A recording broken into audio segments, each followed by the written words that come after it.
Hey everyone, welcome to the very first edition of Behind the Edit, where basically I did this because of this, I did that because of that. I won't bore you with a long intro because we have a lot to cover. I foresee this video being like 2 hours long or whatever. And let's go through it. So, The Last of Us Part 2, well, why I love The Last of Us Part 2, is the most ambitious and complicated video I have ever done. Well, at least until this point, which is the 25th of November, 2020. It took me like 2 weeks of video editing, and I'm talking about 8, 10, even 12 hours a day just for the video and voice.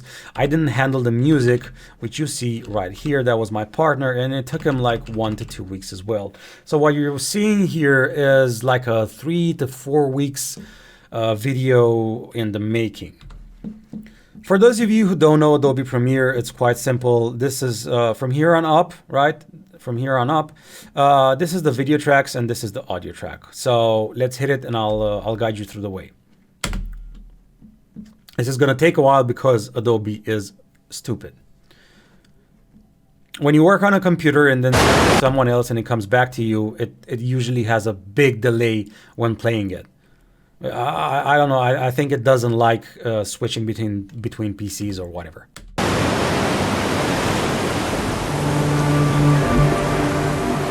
Here's just the intro for the major spoilers ahead and whatnot. And I wanted a cool cross dissolve, which basically makes it, you know, fade from black to this screen, so it makes it more, you know, poetic. It's a smoother transition than and I put this part here, the audio bit, just to synchronize with the appearance of the major spoilers ahead, because if you listen carefully, you hear it come at the same time, that's what she said, with the writing on the screen. So let's hear it again.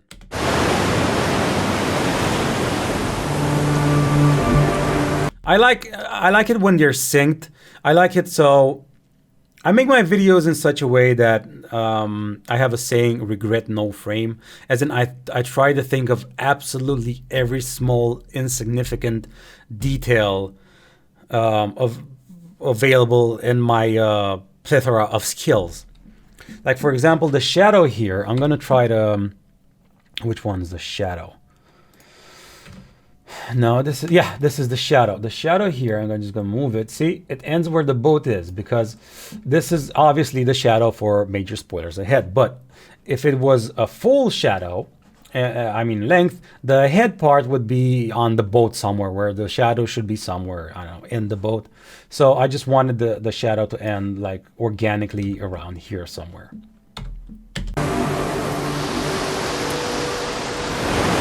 And I synchronized this with the waves as well. So this first sound is this, the first sync, and then the second sync, like an audio cue for a visual or something. I didn't just want another text like this hovering around, and I just tried to, you know, plaster it like a whatchamacallit from Counter-Strike or Valorant. Tattoo? You know what I mean. An ink, whatever, a t-shirt on the keyboard from the Counter-Strike games. I wanted just to spray it on the ground somehow.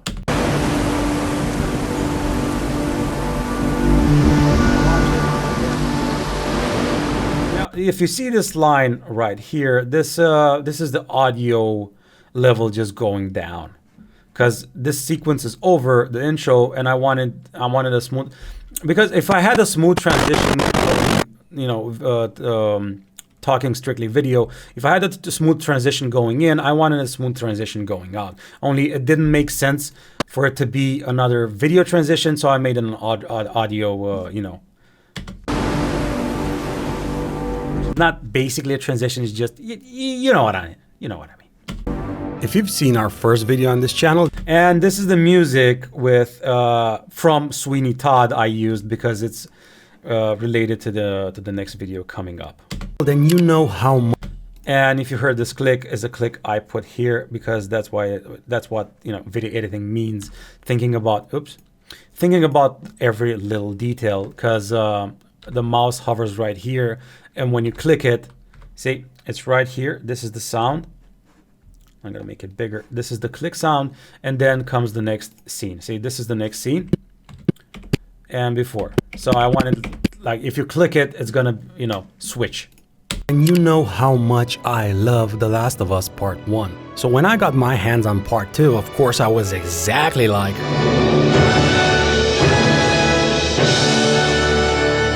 At last! I love this scene. I fucking love this movie. From the bottom of my heart. I've seen it like 7 times. I encourage you to see it. I love a good revenge story.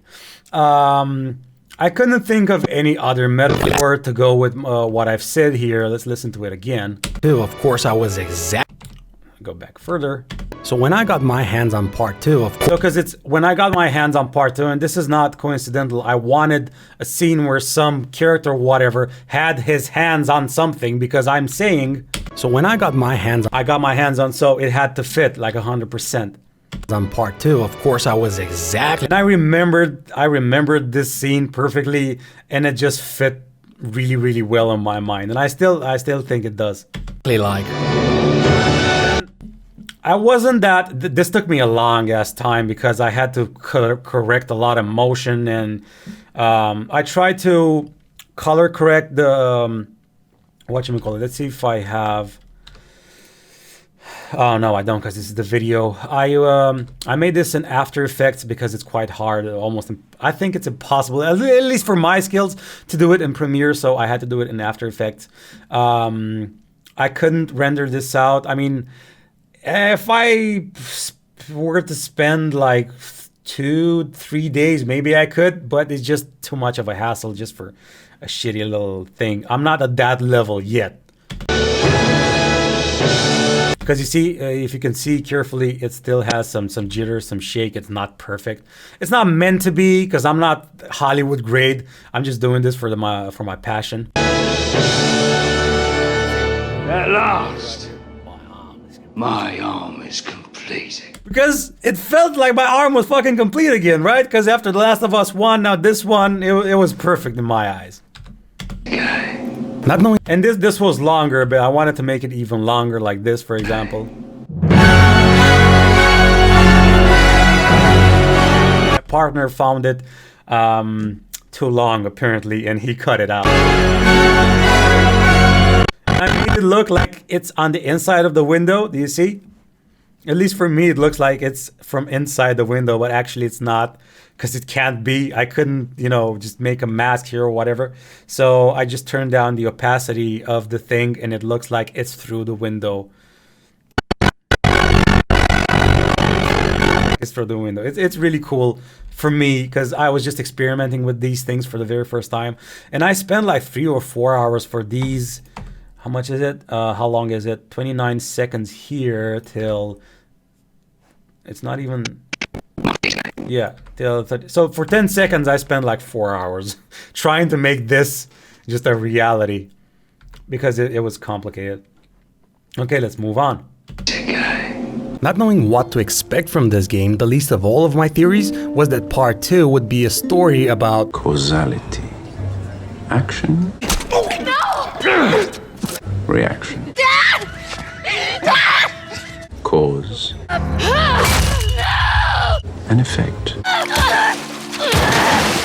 And about the... Okay, so I wanted to summarize as much as I could the entire game while using the Merovingian from the Matrix, and I think I quite nailed it. Let's see here. Now I used this scene because it visually, for me, like out of context, it's a wanderer going on a road heading somewhere. So being the start of the video, I thought it was quite fitting for what I wanted to express here. Not knowing what to expect from this game. Not knowing what to expect, like a wanderer, you know, wandering around. The least of all of my theories was that Part 2 would be a story about... So, would be a story about... I do this in every one of my videos when I can, when the narrative fits. I don't ever try to force it, otherwise it comes off as disgenuine. You know what I mean. Fake. Was that Part 2 would be a story about... Causality. So, a story about, and the Merovingian, you know, continues my sentence. Causality. So we have this, which is kind of true. It's causality, right? Causality. Action. So this is the action, because causality is action and reaction, right? No! So this is the action. Joel killing Abby's dad. Reaction. And this is her reaction to her dad being killed. Cause. Now, this is the other cause from the future. And she sees it. That's why I left her there screaming, no, it's not there. Not on purpose. As in, it's on purpose. It's not on purpose. An effect. An effect. And now, see, because you have this. You have, come on, Adobe. Come on, work with me. Okay, you have Joel killing dad. Then Abby reacting. Then Abby reacting again. Then Ellie reacting.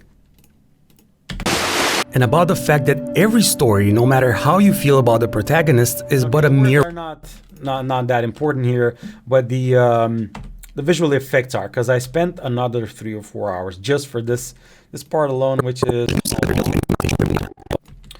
Okay, so we have 1 minute and 12 seconds in here. Okay, so 12 seconds. Yeah, another 3 to 4 hours just for these 12 seconds. It might be 6 hours. I don't know. It took me a long ass time. This is exported from, I cannot take this apart because it's exported fully from the After Effects. But this is just Ellie from The Last of Us Part 2 holding a normal map from the game. And I wanted, you know, because in a kind of comic book, you can quickly summarize what happened like a previous or before or whatever.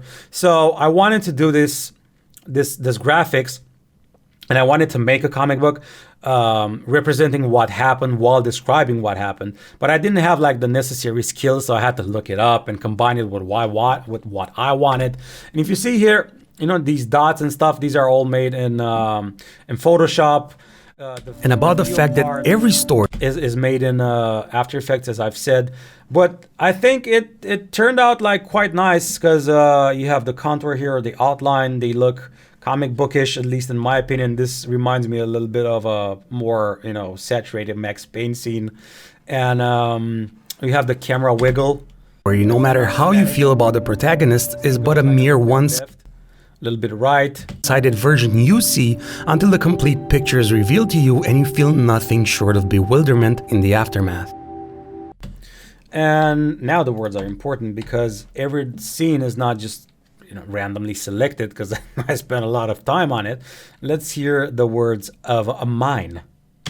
And about the fact that every story, no matter every story is the story of Ellie and Joel. No matter how you feel about the protagonist, and no matter how I feel about the protagonist being Joel saving Ellie, this is a crucial scene, as you all know, is but a mere one-sided version.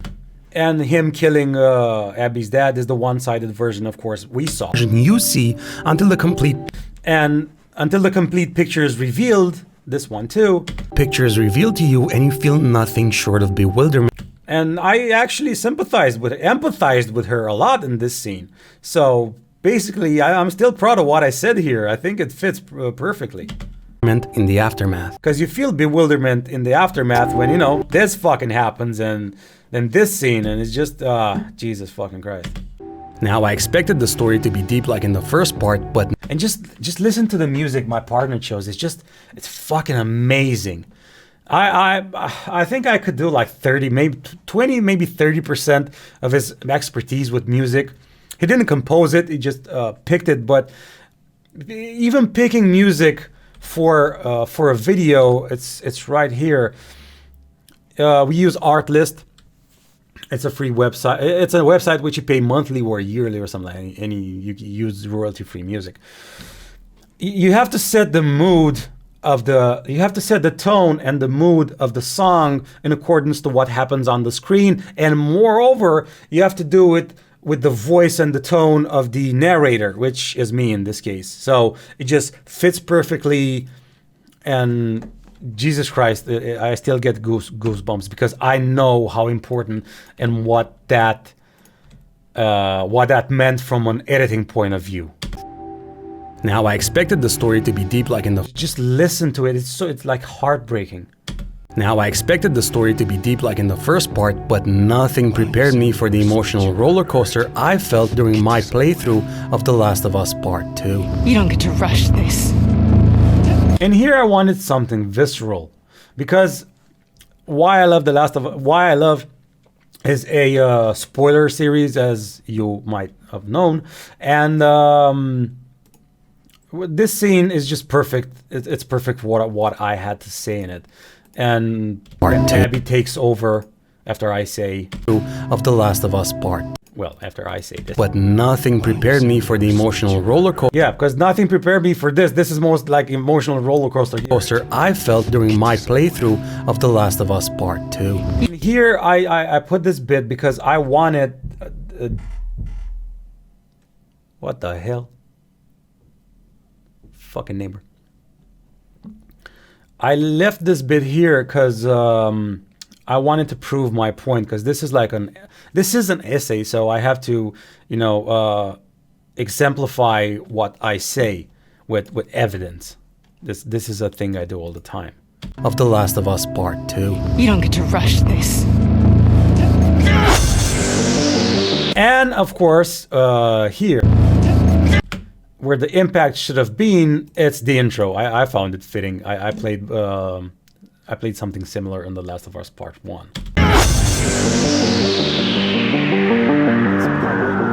I spent like 2 or 3 weeks on it because, again, I have no advanced After Effects skills, so I just tweaked and tweaked and tweaked.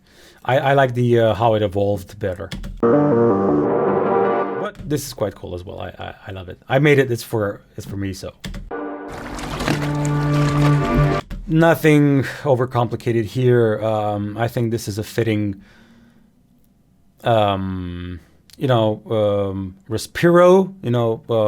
moment where you take a breath of fresh air and just keep going. I just put the shadows here, nothing fancy. Right before I even started to play, I saw the start menu's boat graphics and I was just, are you kidding? But little did I know that the game had a character model screen that had Ellie in it, and when I saw her graphics, that just ended me right then and there. I was texting all my Oh, this took me a while to actually make. This is part of this video right here, which I had to screenshot the WhatsApp thing. Do you want to work with me, Adobe? It's so buggy, Jesus Christ. Just look at it. It's why Adobe? Why? I was texting all I wonder who actually paused this and whatever. Come on, for fuck's sake, no, don't do this to me. Don't do this to me, piece of shit. You piece of shit. all my friends saying, I think I'm gonna have to restart this. Yep. Welcome to Adobe. I'm not gonna cut this out. I'm just gonna leave it. This is the kind of problems fucking Adobe does, because what in my PC? I don't have like a potato PC. Do you wanna, I don't have a potato PC. Properties doesn't work. You're embarrassing me. Oh, no, it's just stupid Windows. They was activate. Okay. So I have a Ryzen 5 3600, 16 gigabytes, but this should be enough for what I'm showing right here with a RTX 2060. So Adobe should work almost flawlessly because I am working in 1080p, nothing, mind-blowing. And what's up? And now it's gonna take a while until, it boots up because Adobe. Okay, so it actually took me quite a while to find every portrait here, because I'm saying I texted my friends, and this is Jean-Claude Van Damme, of course. This is a real good friend of mine. I always troll him and put him in my videos because he hates it. So this is basically Travis Willingham. I don't remember if he was in The Last of Us Part 2. I think he was like a random villain number 5 or whatever. Nolan North, which is Nolan North. Ashley Johnson, which is Ellie, of course. Laura Bailey, which is Abby. The Shoe being Shuei Yoshida. the Neil or Dr. Ackman, the hippie, which is Troy Baker. And I don't know, I found it funny. I like to play a lot, you know, when you're doing videos, try to play a lot with it. This is your playground. So you just, you know, have fun with it. Do you want to work? Do you want to work, you piece of shit? I was texting all my friends saying, look at the shoes, man. Who makes graphics that advanced for shoes? I'm telling you, I was literally afraid to press the play button because... Now, oh, this is awesome. I love this bit. Here I just needed to illustrate this sentence. I was literally afraid to press the play button. And I needed to find like something lighthearted or fun with a pressing a button. It took me like half an hour to find something, you know, recognizable. So I found Homer, which is quite nice, I think. And this I love because my brain couldn't handle this idea where I put the reflection of Joel into his eyes while using masks. Now this is, pardon me, tea and rum. I highly recommend it. Black spiced rum, Kraken, if you don't know what to get. I did this in Premiere Pro as well, so I put the next scene, which is this one right here, in his eyes, which continues. I think it's just amazing because listen to what I say. It's like perfectly in sync with what I say and you see on the screen. The play button because my brain couldn't handle the graphics. And I'm sorry, but I gotta go on rambling about the graphics first because oh my fucking god are they gorgeous. Just look at this bar, I mean Jesus Christ, everything looks so damn good. Even the snow that glistens. Yes, I use the word glistens because the serenity of seeing that. Yeah, we're trying to be a smartass with the word glistens and serenity. I'm like 40% happy with what came out. Now if Adobe would, yes, okay, so we have this. And I'm sorry, but I gotta go on pan from right to left. On rambling about the graphics first, because oh my. And this is the opposite. I had to, when I usually write about a game, a script, I have to write down I highlight the text and I write down the second from the name of the clip I'm trying to illustrate from, because otherwise you're kind of fucked. I have the entire game here as gameplay recording, and if you just wanted to find fucking god pan, which I did on purpose because I knew it was going to be a part of the video I was going to make, so I needed some, you know, graphical pans, camera pan. A pan is from left to right. Are they gorgeous? Just pan. And I wanted to match cut this. A match cut is just a transition between two cuts, like you see, right? Let's put like this. This right here in the middle, right? This is a cut. So a match cut is basically what you find before and after a cut, and it needs to match. So see, it's Ellie. This is called a match cut, a graphic match cut. So this is panning from left to right, and the next scene is panning from left to right as well. This is no mere coincidence, folks. I planned this as I try to do with every single frame of my videos. Gorgeous. Just look at this bar, I mean Jesus Christ, everything looks so damn good. Even the snow that glistens. Yes, I use the word glistens because the serenity of seeing that snow. And listen to the music my partner plays, just amazing, because now I described the graphics and it's all, it's not tense, but it's more actiony, it's more alive. Even the snow that glistens. Yes, I use the word glistens because the serenity of seeing that snow made me wish it was Christmas all over again. And that's just in the first couple of minutes because we have nature, a decrepit Seattle, the film theater, and of course... Motherfucking dinosaur! And I love to do this where I just hand over my line to another character or part of a video or whatever, you know, because it takes some skill. You know, I don't want to toot my own horn, but it takes some skill. You have to know exactly what you want for that to work properly. Otherwise, it won't work at all. So let's listen here. This is just some beautiful nature, a decrepit Seattle, the film theater. Oh, and every time I say something, I truly mean it by illustrating it. So when I say, and that's just in the first couple of minutes. This is from the first couple of, well, not minutes, but this is from the the first hour of the game. It's because we have nature. and nature. A decrepit Seattle. When I say something, I want you to see what I'm saying. I'm not going to say a decrepit Seattle and show you some frying pans inside a store or whatever. The film theater, and of course, Motherfucking dinosaur!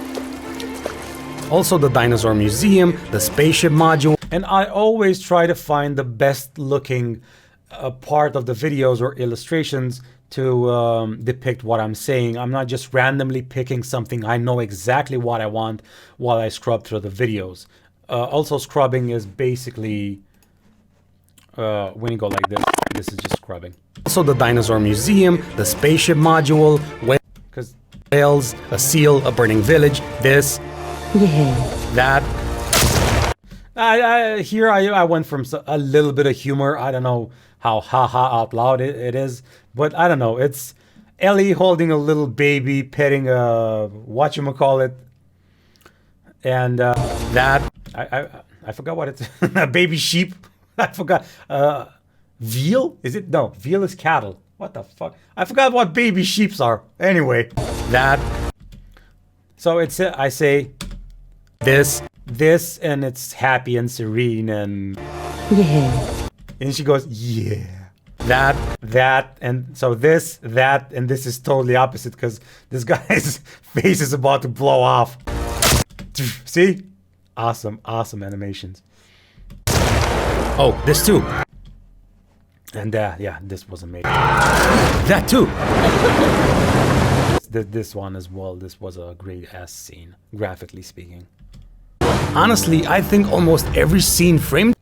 This is match cutting again. I actually wanted these 3 scenes alone to, use like this in my video, and it worked out perfectly for what I wanted to do. Honestly, I think because this is an amazing looking scene. I mean, just look at this, and the lighting over here and the reflections, and here as well. I bet this is going to be RTX when it comes out upgraded. I think almost every scene framed properly is. See, and this one, let's see if I corrected these. No, I haven't. Usually I try to match the size and angle and position on the screen of one character or one graphic element to the other from the next cut. But this one is just perfect. See, look at the head. It's basically the same. See, right, left. It's basically identical.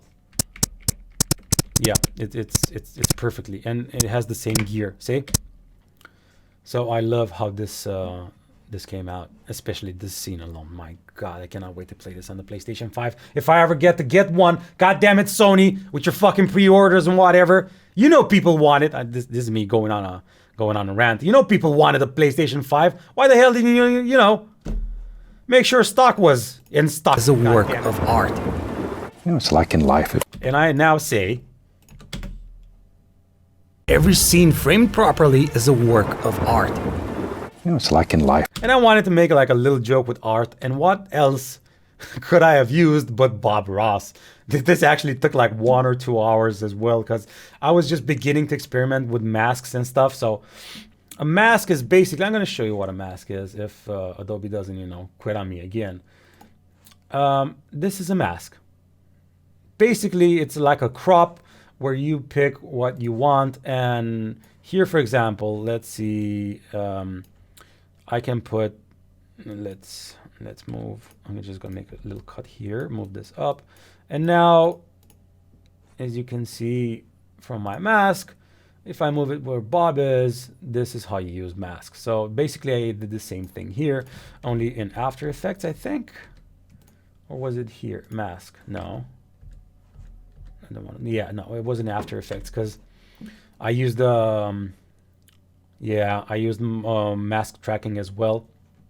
Here you can see the blue part, because this is masked as well, and I went frame by fucking frame, and it took me like forever, because, okay, come on, work with me. This being masked out, because this was another painting, of course, and Bob Ross talks about this, let's see, what does he say? It's like in life. It's like in life, okay. Gotta have a little sadness once You got to have a little sadness once in a while. in a while so you know when the good times come. I think it's in perfect contrast with what I wanted to say. This actually came out better than I expected. I'm waiting on the good times now. And this is funny as fuck because he's waiting on the good times now. Of course, it's fucking, you know, these two important characters being, you know, it's fucking funny. And the problem is with the mask that it interfered with his, I don't know what you call this, palette or whatever the fuck it is. So I had to go frame by frame. See here, it's kind of fucked up. I'm gonna try to go. Okay. Try to like see right here. Just look here. It's kind of fucked up, and he just jumps because it's not a separate element. I had to go frame by frame and mask this over this frame by frame, so it looks as though this is over it and not under it, because I took part of this, you know, I cropped part of this video, and this this part alone, you know, interfered with this one. So it came out, I don't think a lot of people noticed, to be honest, because it's so fast. And You know, it's like in life. Got to have a you can tell if you look at it. little sadness once in a while, so you know when the good. This just takes a lot of refinement and time, which, I don't know, it's not really worth 6 hours of putting in just for this to work. It's a joke. It's supposed to be silly. It's not Hollywood grade. Times come. I'm waiting on the good times now. And waiting on the good times now. And this is the outro from the video clip, which I chose to use. I modified this a little bit in Photoshop, so it looked like an actual painting he used with colors. So this is not just random. The way the art style, well, the filters actually I used in Photoshop. I'm still laughing. It's still funny to me. I was also fazed by the seamless transitions between the cinematics and gameplay. And this is actually fucking awesome, because I was actually fazed about the transitions between the cinematics and the gameplay. They're so fucking smooth. I mean, I saw some great transitions in my life, but this was something else. One other feature that I bet a lot of players.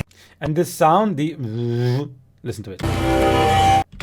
This has like what do you call it? A high here, an apex, which, you know, the sound finishes in, because I wanted a sound to just finish my my little scene right here. So I found it fitting like a full stop, like actually like grammar. I use this sound as a full stop sign. One other feature that I bet a lot of players hate is the film grain. Now, I actually used, oh no, this is not. This is film grain, which is actually quite interesting. I didn't know this about the film grain. Okay. In cinematography, film grain is a texture that looks like tiny particles or really, really small and transparent rice grains that move randomly across the screen. But I'll let someone who actually knows what he's talking about to speak on my behalf. The grain is always moving, it's swimming. Jesus Christ. I learned about this from Nerdwriter. Fantastic YouTube channel. You should go check it out. So I wanted, you know, to pass on my my knowledge, which I learned from him. And he just says about Spielberg. He just quotes Spielberg, but I wanted to find a video with Spielberg, so it took me like half an hour to just find this video about him speaking, because there's not. This is part of an interview, so I had to watch, I don't know, like 7 or 8 interviews with Spielberg, hoping to God I will find him, you know, just saying. The grain is always moving, it's swimming, which means that even in a still life of, let's say, a flower on a table. Now, as I've said before, I want to illustrate everything that's being spoken. So when I heard Spielberg say flower on a table, Which means that even in a still life okay, of, let's say, a flower on a table. I was like, where the fuck will I find a flower on a table on The Last of Us Part 2? Because I wanted to be pertinent and related to the game. Because if I just found a stupid ass vase on some fucking table out of Google, that would be lazy, and I hate being lazy. So I actually looked from the very first second of the game, trying to find a fucking vase or vase with flowers, and I couldn't believe my eyes that after Joel's death, this is the the Ellie sitting on the grave scene, where I actually found this to illustrate Spielberg saying this, because I didn't want to I could have just went like this. A flower on a table. That flower is alive even though it's not moving. But I wanted you to visualize what he was saying, because I don't know, it's just more, it's more refined this way. It's more effort. It's a lot more quality. Let's say a flower on a table. That flower is alive even though it's not moving. And that's the difference. And here my partner here had a great idea, because this is how zoomed it is. It's a 280% zoomed in. The scene looks like this, but I did it like this because he wanted to see the on a table. That flower, the film grain is alive here. And my partner here had this brilliant idea where he thought that people wouldn't recognize where this scene was from. And my whole, effort trying to find the scene from the game with the fucking flower would have been in vain, and people wouldn't have recognized it. But then he had the idea to just zoom it out. It's that simple. And all of a sudden, this flower, this random flower on the screen becomes even though it's not moving. And that's the difference. From Joel Miller's grave, which was fucking awesome. Sometimes you don't see the trees from the forest. Now, film grain here acts like a filter or like an all-encompassing blanket that wraps around the entire image and gives it a certain aesthetic. Another thing I noticed, and sometimes, as you see right here, this bit right here, I left this because I never want to, stop a sentence and start a new one abruptly, especially when there's this a nice idea I'm explaining. I want it to be smooth. I want it to be a smooth transition. That's why sometimes you don't find my ideas just cut like this, unless it's the same idea. I want a little bit of a pause before the idea ends, and how else better to put it than, let the atmosphere end my short story narration, because every sentence or every paragraph, every idea is a short narration on its own. So this is my full stop, grammar for this idea. On the entire image and gives it a certain aesthetic. Another thing I noticed was the scaling of the world in contrast to your character. This is another great thing about the aesthetics, because the world itself is like a so well put. Presence constantly hovering all around you, and to me everything was more impactful just because of this reason alone. And like in the new God of War, your character is more zoomed in to make everything feel.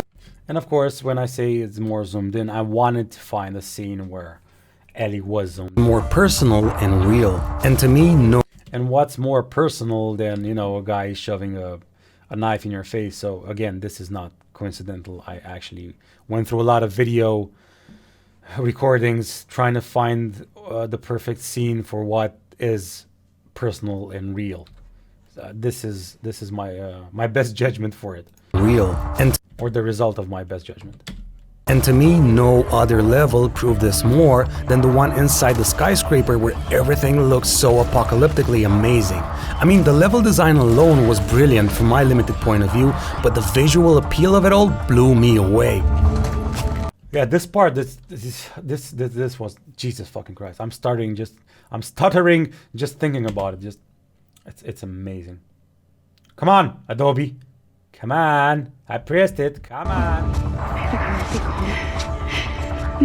If I could do it, I would honestly show the entire level in this video.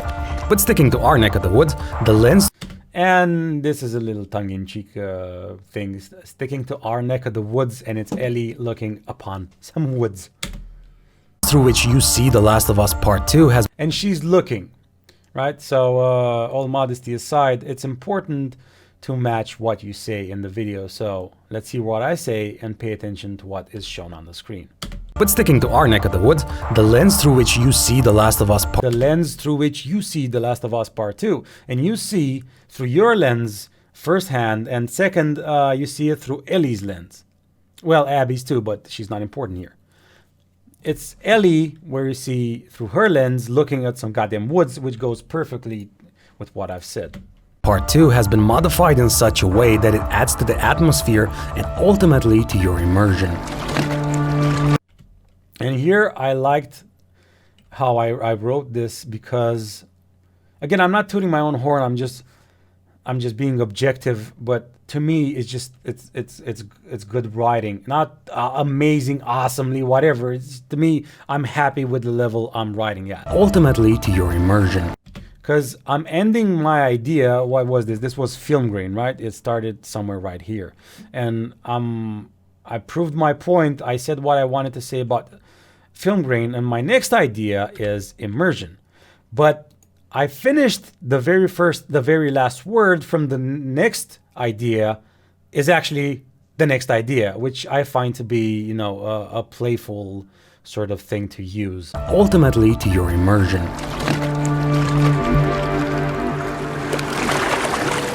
The game refined something that I started to see in older Naughty Dog games like Uncharted 2 when you got your pants wet, for example, or when Drake almost bumped into a wall and put his hands in front of him. This is quite fast, but if you turn it, oh come on, fucking Adobe.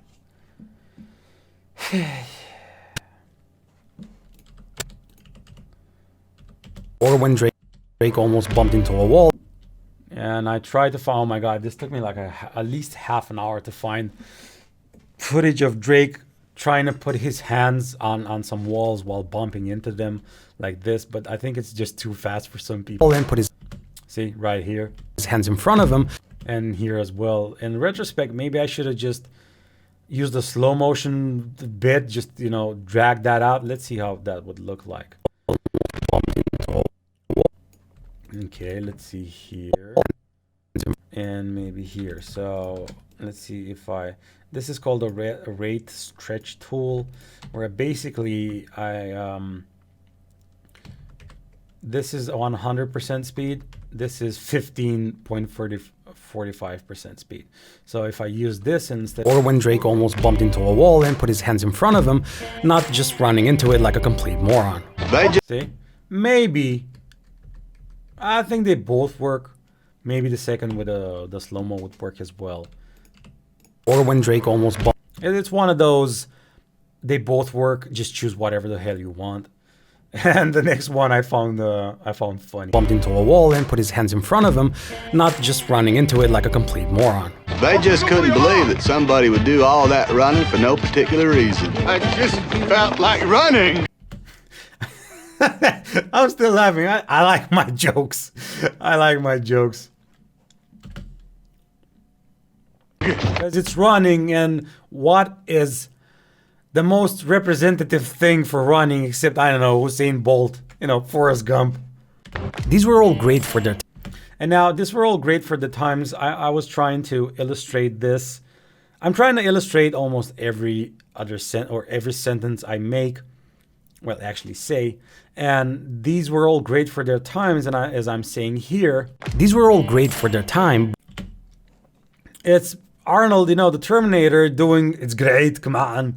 You know, this emphasizes what I'm saying. I wanted, how do you illustrate these were all great for their time? So I was thinking, okay, what's great? It's good. It's like an okay. Let's see, in what movie there's a character show, okay. Oh, there's this thing in, okay, so yeah. The other, I don't think I have it here. Let's search for it. The Last of Us. No, let's see it. There was another. There's in Doom where you're dying the level. The first Doom 2016. There's this copied scene, so I could have used that as well. But I don't know. This spoke more to me. These were all great for their time, but in The Last of Us Part 2, the authenticity of how the characters interact with the environment is something off the charts. At least for me, in any case, because maybe I'm just more. Let's see. At least for me, in any case, because maybe I'm just more easily impressionable or something. Now, I'm just saying how the characters interact with the environment. environment, nothing fancy here. See her face, she's disgusted, and the way she handles it, it's so real. It's like something Naughty Dog would do, which they did. And the way Ellie handles her backpack, because it's so natural and stuff. And up until now, and still now, it's quite hard to simulate the physics of like a cloth backpack and stuff, but they did it quite well. At least for me in any case, because and it goes up and then it has physics and per object motion blur, and maybe I'm just more easily impressionable or something. Just ends my idea, and I wanted something you know, smooth and end my idea.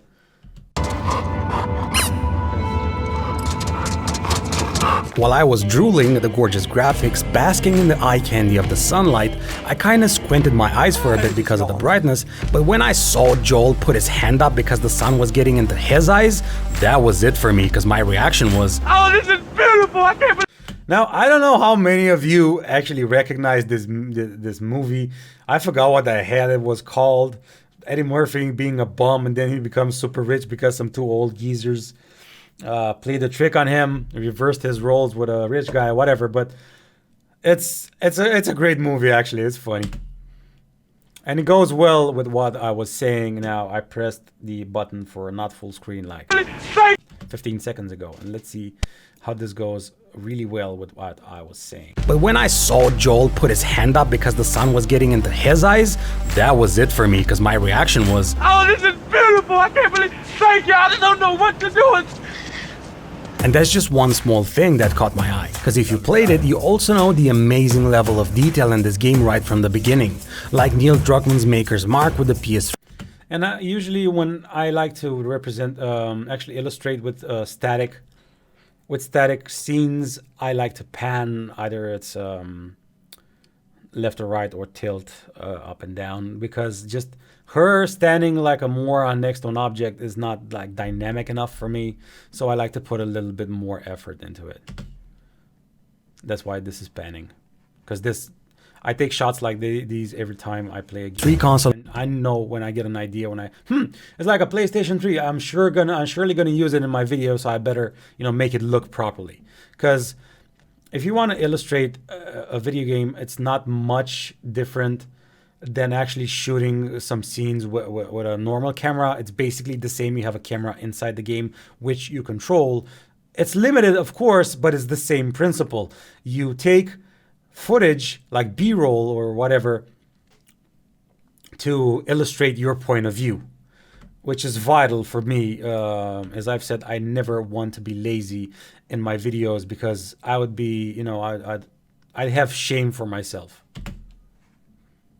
Like Neil Druckmann's Maker's My art. Mark with the PS3 console in Ellie's room, Sam's robot toy from the... Now here I used a magnifying glass effect, because if this wasn't used, I'm saying Sam's robot whatever from the first one, this wouldn't have been so clear. And I could have used the highlight, but I wasn't experimenting with highlights then. I could have just masked this out and highlight Sam's thing, like let's do it real quick. Image color. I'm just gonna use this, make like a quick highlight. This is not gonna be it, but you're gonna get the main gist of it. I use this now, like recently. So let's see, basic correction and exposure, and now we have Sam's robot highlighted. Now, as I've said, I was gonna, if I were to do this, I was gonna, you know, match it perfectly with Sam's robot and highlight it instead of using the magnifying glass. But I wasn't I wasn't using highlights back then. Now I'm using it more because it's fitting. Because in games you have objects highlighted when like a weapon or ammo or whatever, and I find it quite cute. The first game, and Norman Reedus. Yeah, because that. Pardon my yawning. This is off script. I don't know what the hell this was. A nod to something. I actually have no idea. But maybe it was for Kojima's game. I don't know. Reedus. And I found this funny because, you know, he punches you because Norman Reedus. It kind of makes a parallel with Drake's attic from Uncharted 4, doesn't it? Bullseye. And here is actually a play on words, on my words, because I'm saying something here. It kind of makes a parallel with Drake. I'm trying to prove something where it kind of makes a parallel to Drake's whatever in the attic, right? Drake's attic from Uncharted 4, doesn't it? And he says bullseye, as in a playful way to affirm what I just said. Bullseye. I don't know how much this comes across, but this I was going for this. This is not random, him saying bullseye. Or like in the town, where you see every resident as a piece of a larger puzzle that makes up the way of living there. People have trades in this western-looking decor, albeit basic ones that explain to the viewer how they manage to survive. Another example of art imitating real life is the fact that the HUD is basically non-existent when you wander. This is a gorgeous ass scene right here. And Adobe. Saving project, thank you. About solidifying your immersion into the story. And while I'm at it, I'd also like to point that this impressed me a lot. Yeah, and this one, when I say this, it's her doing something sudden, which I wanted. It's not such an obvious thing, but I wanted to put more emphasis on my word this, and I matched this with this scene where she, you know, gets yanked. I mean, you'd think every developer would like this, for example. I think is this impressed me a lot. I mean, you'd think every developer. Come on. And while I'm at it, I'd also like to point that this impressed me a lot. I mean, you'd think every developer would do this, and because it's like this fucking cable or whatever you want to call it. You know, it yanks back Ellie and says, "Hey, come here, come back here, look at me." It goes well with what I want to say. Every game out there, but Here they took a simple physics simulation with a cable or a rope or whatever and made it so that when you interact with it, it's organic, not forced.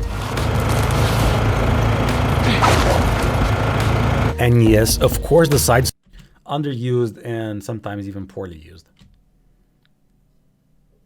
Come on, Adobe. Come on. It's pressed play. It's pressed. Come on. Stories that flesh out the world from the first game are present in part 2 as well, and I love the fact that they even made small side quests involving them.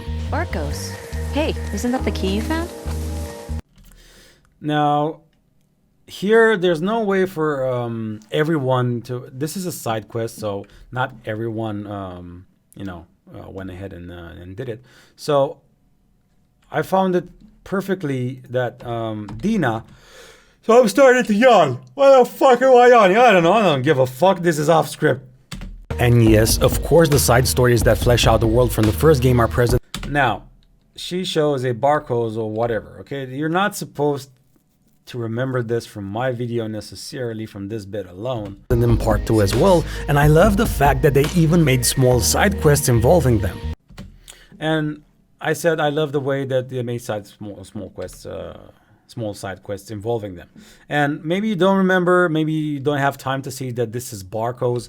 And then I heard Dina say this line, and it just reinforces what I say. Like, I made my argument. Here's the proof. Barcos. Hey, isn't that the key you found? Isn't that the key you found, which you just saw earlier? So this is a perfect circle.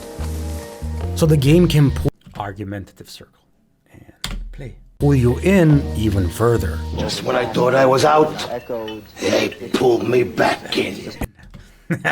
Pull you even. I wanted to make jokes like this.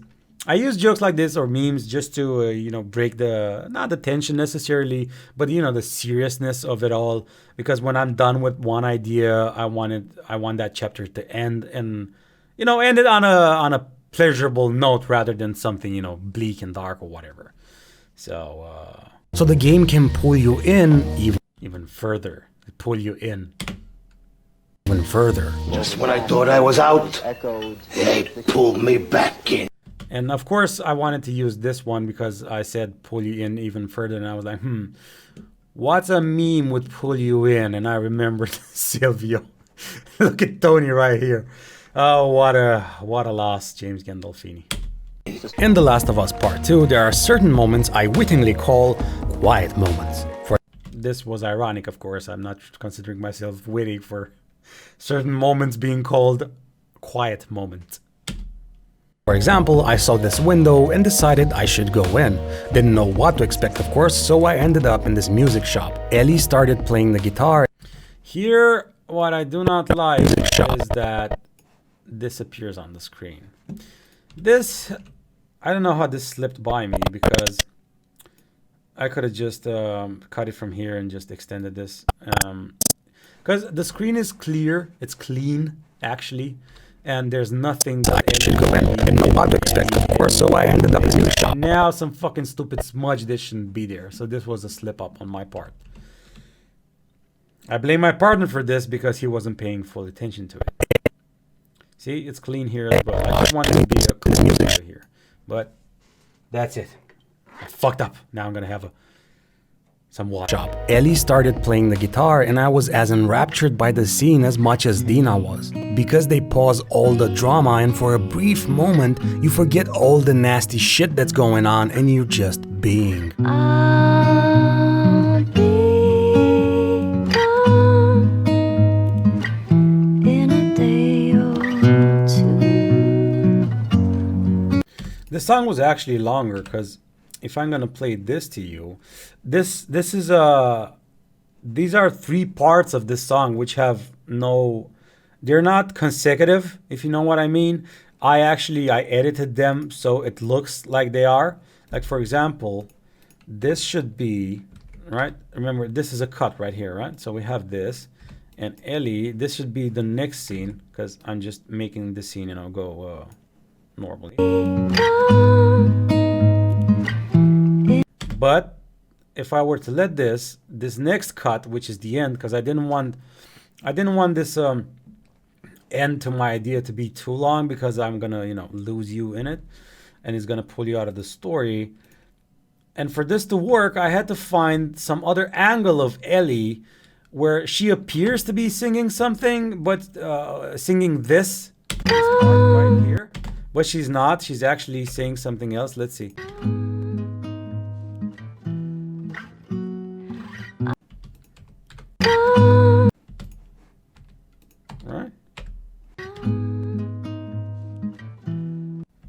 This goes, but it goes low, and this one it goes high because it should be different. Yeah, see?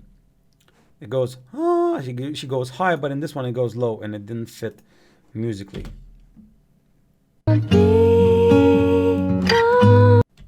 Let's see. Let's actually see.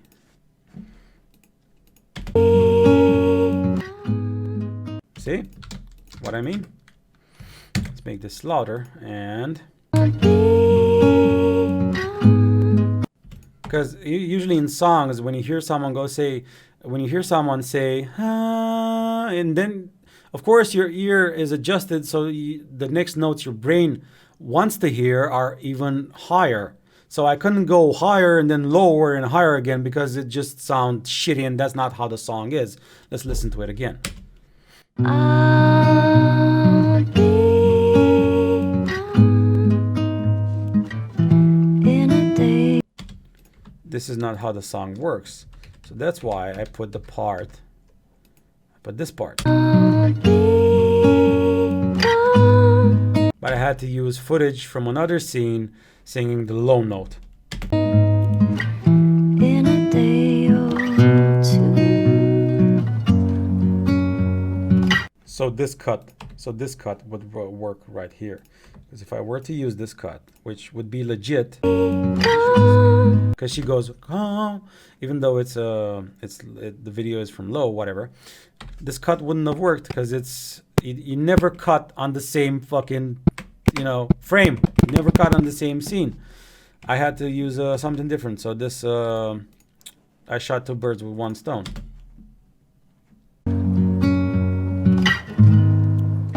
And of course, the end of the song, that's signaling the end of my idea. As always, these are all fantastic little things with which Naughty Dog always treated us in regards to immersion, and I love to see that with every iteration. This is more choppy than I would have liked it to be. I would have loved it that this scene was like her just going fluidly through the motions, but this was the scene, and I couldn't just go back and do it more fluidly just for these couple of seconds. As always, these are all fantastic little things with which, and as I've said, I spent like 2 weeks just on the video and voice editing. Every little tweak, you have to weigh every little thing you do if it's worth it or not. This wasn't worth it. which Naughty Dog always treated us in regards to immersion, and I love to see that with every iteration of their franchises, there is a clear and present evolution of them all. You gotta get the full effect.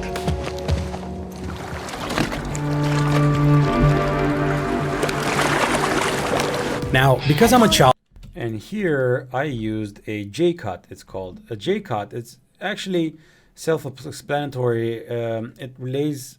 It's in regards to sound. You know how the letter J looks. It's actually because think of this video right here, right? This video track.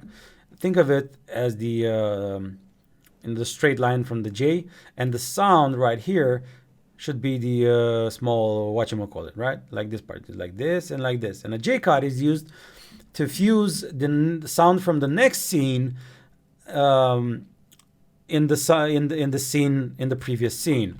I used this, and I used it repeatedly during this one to signal, because now I'm trying to, make your brain get used to these type of chapters. So if you listen closely, you're gonna hear the water before the screen comes. And I didn't want, as I've said, I want every transition to be like as fluid as I can if the narrative fits. I didn't just want it to be, right from the start here, the sound starts here. I want it to be more fluid. It's a personal preference.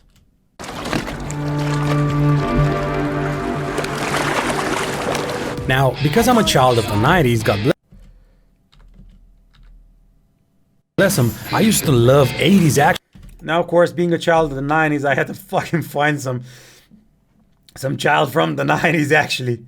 And, yep, this guy, even though I think the movie's from like 80-something, I'm not sure. For me, I watched this when I was in the 90s, so give me a break. This scene right here represents me being a kid from the 90s being enraptured by the movies, which was part of the movie as well, if you know it. I forgot what the movie's called, but Last Action Hero right here. Now, because I'm a child of the 90s, look at it and just go, yeah. Of the 90s, God bless them, I used to love 80s action movies. I love them so much because it made me feel a rush of awesomeness or this sense of amazement. Now, this I took from like, this is all personal to me because this is all true, nothing exaggerated. I love these movies, and they're close to my heart. For example, and I find a lot of things more poignant than a montage. I fucking love montages. That's why I wanted to illustrate my love for 80s and 90s action movies with a montage, because nothing is more, surgical than a fucking montage. So I just want to see this again, especially because Arnold, gives the tone for it. He's like the director. Said, "Let's party." Let's see if that would work. Because it made me feel a rush of awesomeness or this sense of amazement. Your squeaking is just my chair. For example, let's party. And of course, this bit right here is on beat, because here the black screen. The missing things is the black screen, because it goes like this. And this is all on beat. There's nothing random about it.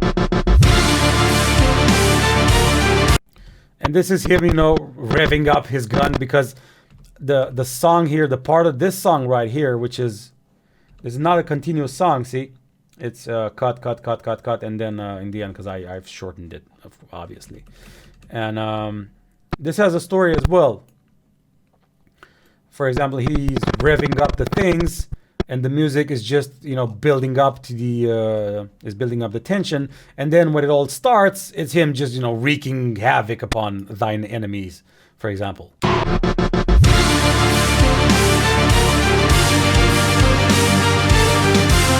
And you see these cuts right here. This is the video, this is the song. These are cuts I use to where the beat is, because if I just turned off the video, still doesn't work because Adobe, it takes a lot of time.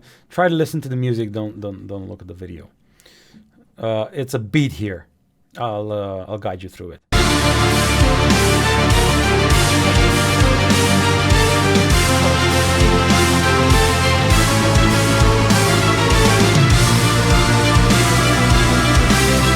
See, and every time there's like one of these beats, the scene changes, because that's how you make a montage, you know, especially one with action movies. I did the same one in well, the same type of montage in BioShock as well. And I wanted to end on a high note, of course, because it's RoboCop, and how else are you gonna fucking end a movie from the 80s and 90s except with a fucking explosion? And him just, you know, I chose this scene because it's just him resting his gun on his shoulder like, mission complete, my job is done, come on, Maria. And it's on beat as well, because this touches his shoulders right where the bass goes. Right, look. Did you get that? There is nothing random in my videos. And here I use the cross dissolve, which is basically fade to black, because I wanted this is the sound going from normal volume to 0.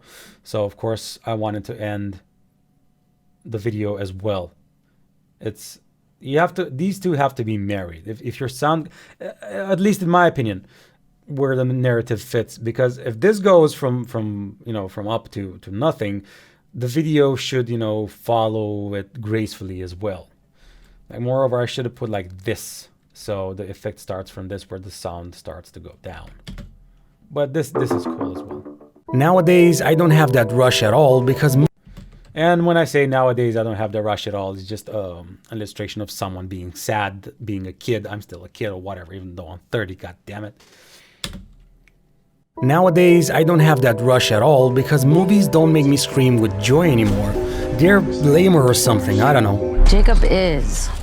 And this is fucking retarded, like, Jacob is, whatever his name is, his brother, Dom's brother. Really? Like, after like 15 or 20 years of Fast and Furious, he has all of a sudden he has a brother. It's just stupid. Dom's brother. No. And it's like a goddamn soap opera. Jacob is Dom's brother. So tenseful like. So tense like. It's just stupid.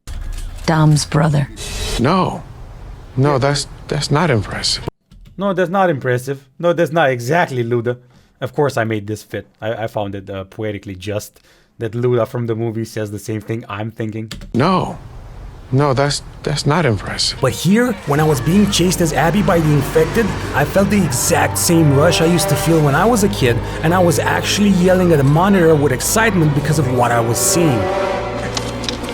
Oh, this, I left my ass off. I love this bit. Because I'm saying, just listen to the music here. And in contrast with the next scene. And I was actually yelling at the monitor with excitement because of what I was seeing.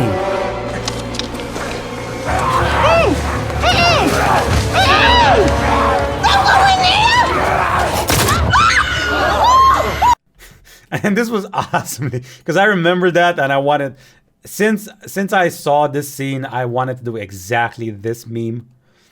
And I forgot about her, you know, screaming, but it worked perfectly because the zombie gets shot and she screams. Lord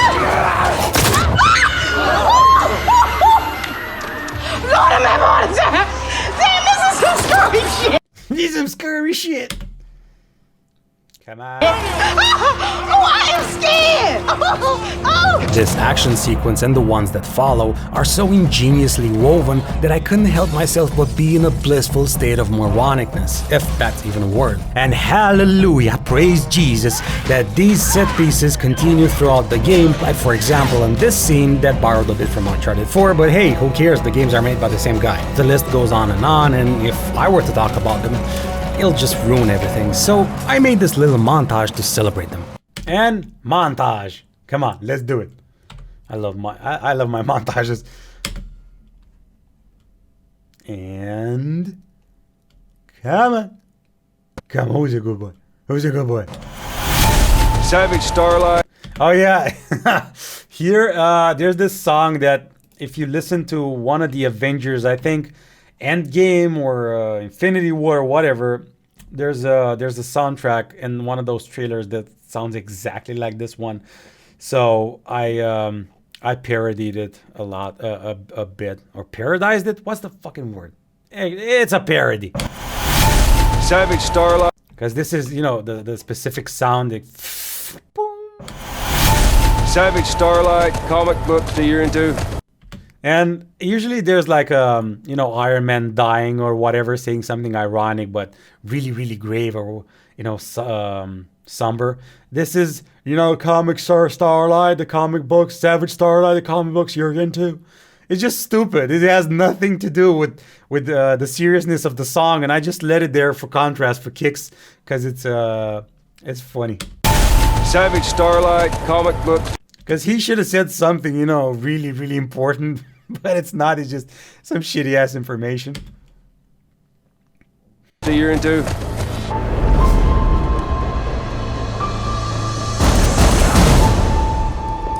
And this is typical because, of course, this is cut, and cut is RT 3 different times. But the song was in such a way that, listen to it. This is actually the song, not the gun going. But there's the gunshots as well right here, so I matched them perfectly. So, because I've seen this in a lot of movies, and it gets tiring after a while to see the same goddamn thing with a epic music and the three shots or black or whatever. So I had to use it. And also, this fit perfectly from the Matrix, where you don't know what the hell is going on. Because if I were just to use this, maybe you could have, you know, tell. But I made it fade from black all the way from here to here, so it's more hard to discern what the hell's going on actually. Now here it's obvious that it's reality, but it's just the suspension of disbelief for like a couple of more frames, just so your brain doesn't know what the hell is going on. And I had to, I think this is inversed. Yeah, it's horizontal flip, because the original scene is like this, but then Joel and Ellie in the game are like this as well, so that wouldn't have made sense. And since the first time I saw this scene, I wanted to make this meme, but when I saw it, it was like this and it didn't make sense, so I used an effect called horizontal flip, and it basically flips it, and you have him on the right and then Joel and Ellie on the left, which is just fucking perfect.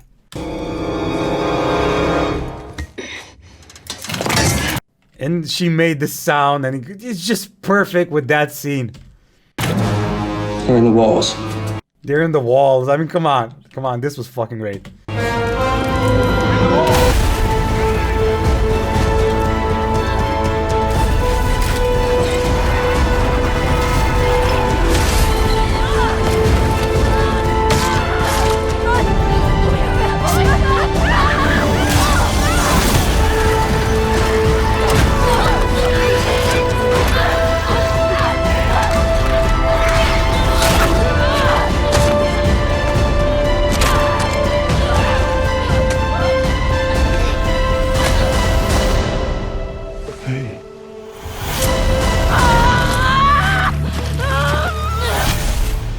And of course it has to be epic when you hear Tim, Tim, Tim. that thing, right? So of course there's got to be a cut in there somewhere. For example, here there's her punching Ellie, but I didn't want you to see it just to imply it. That's why there's a black screen after, and then it's just her. So it's actually preparing for the action which is missing, but your brain, you know, fills in the gap, which is literally a gap, and then the aftermath. Hey. So I had to use Joel because she's knocked out, and who's to say she didn't, you know, have a dream or hallucination of Joel when she was knocked the fuck out. This just goes perfect. Hey.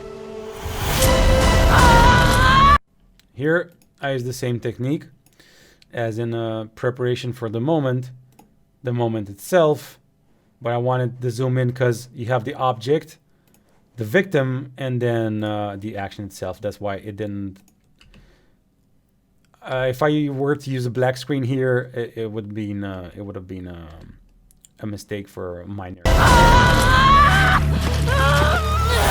And here, I don't know if it's clear enough, but I wanted to end the note in like a suspenseful manner where Ellie clearly has the advantage, but right at the end, she starts pulling out the knife as in, holy shit, Ellie's gonna get it, but then poof, it's over, right?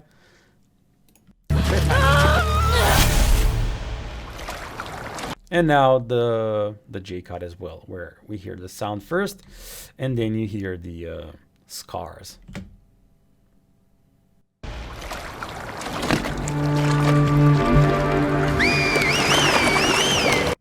And of course, I used here's the fucking sound.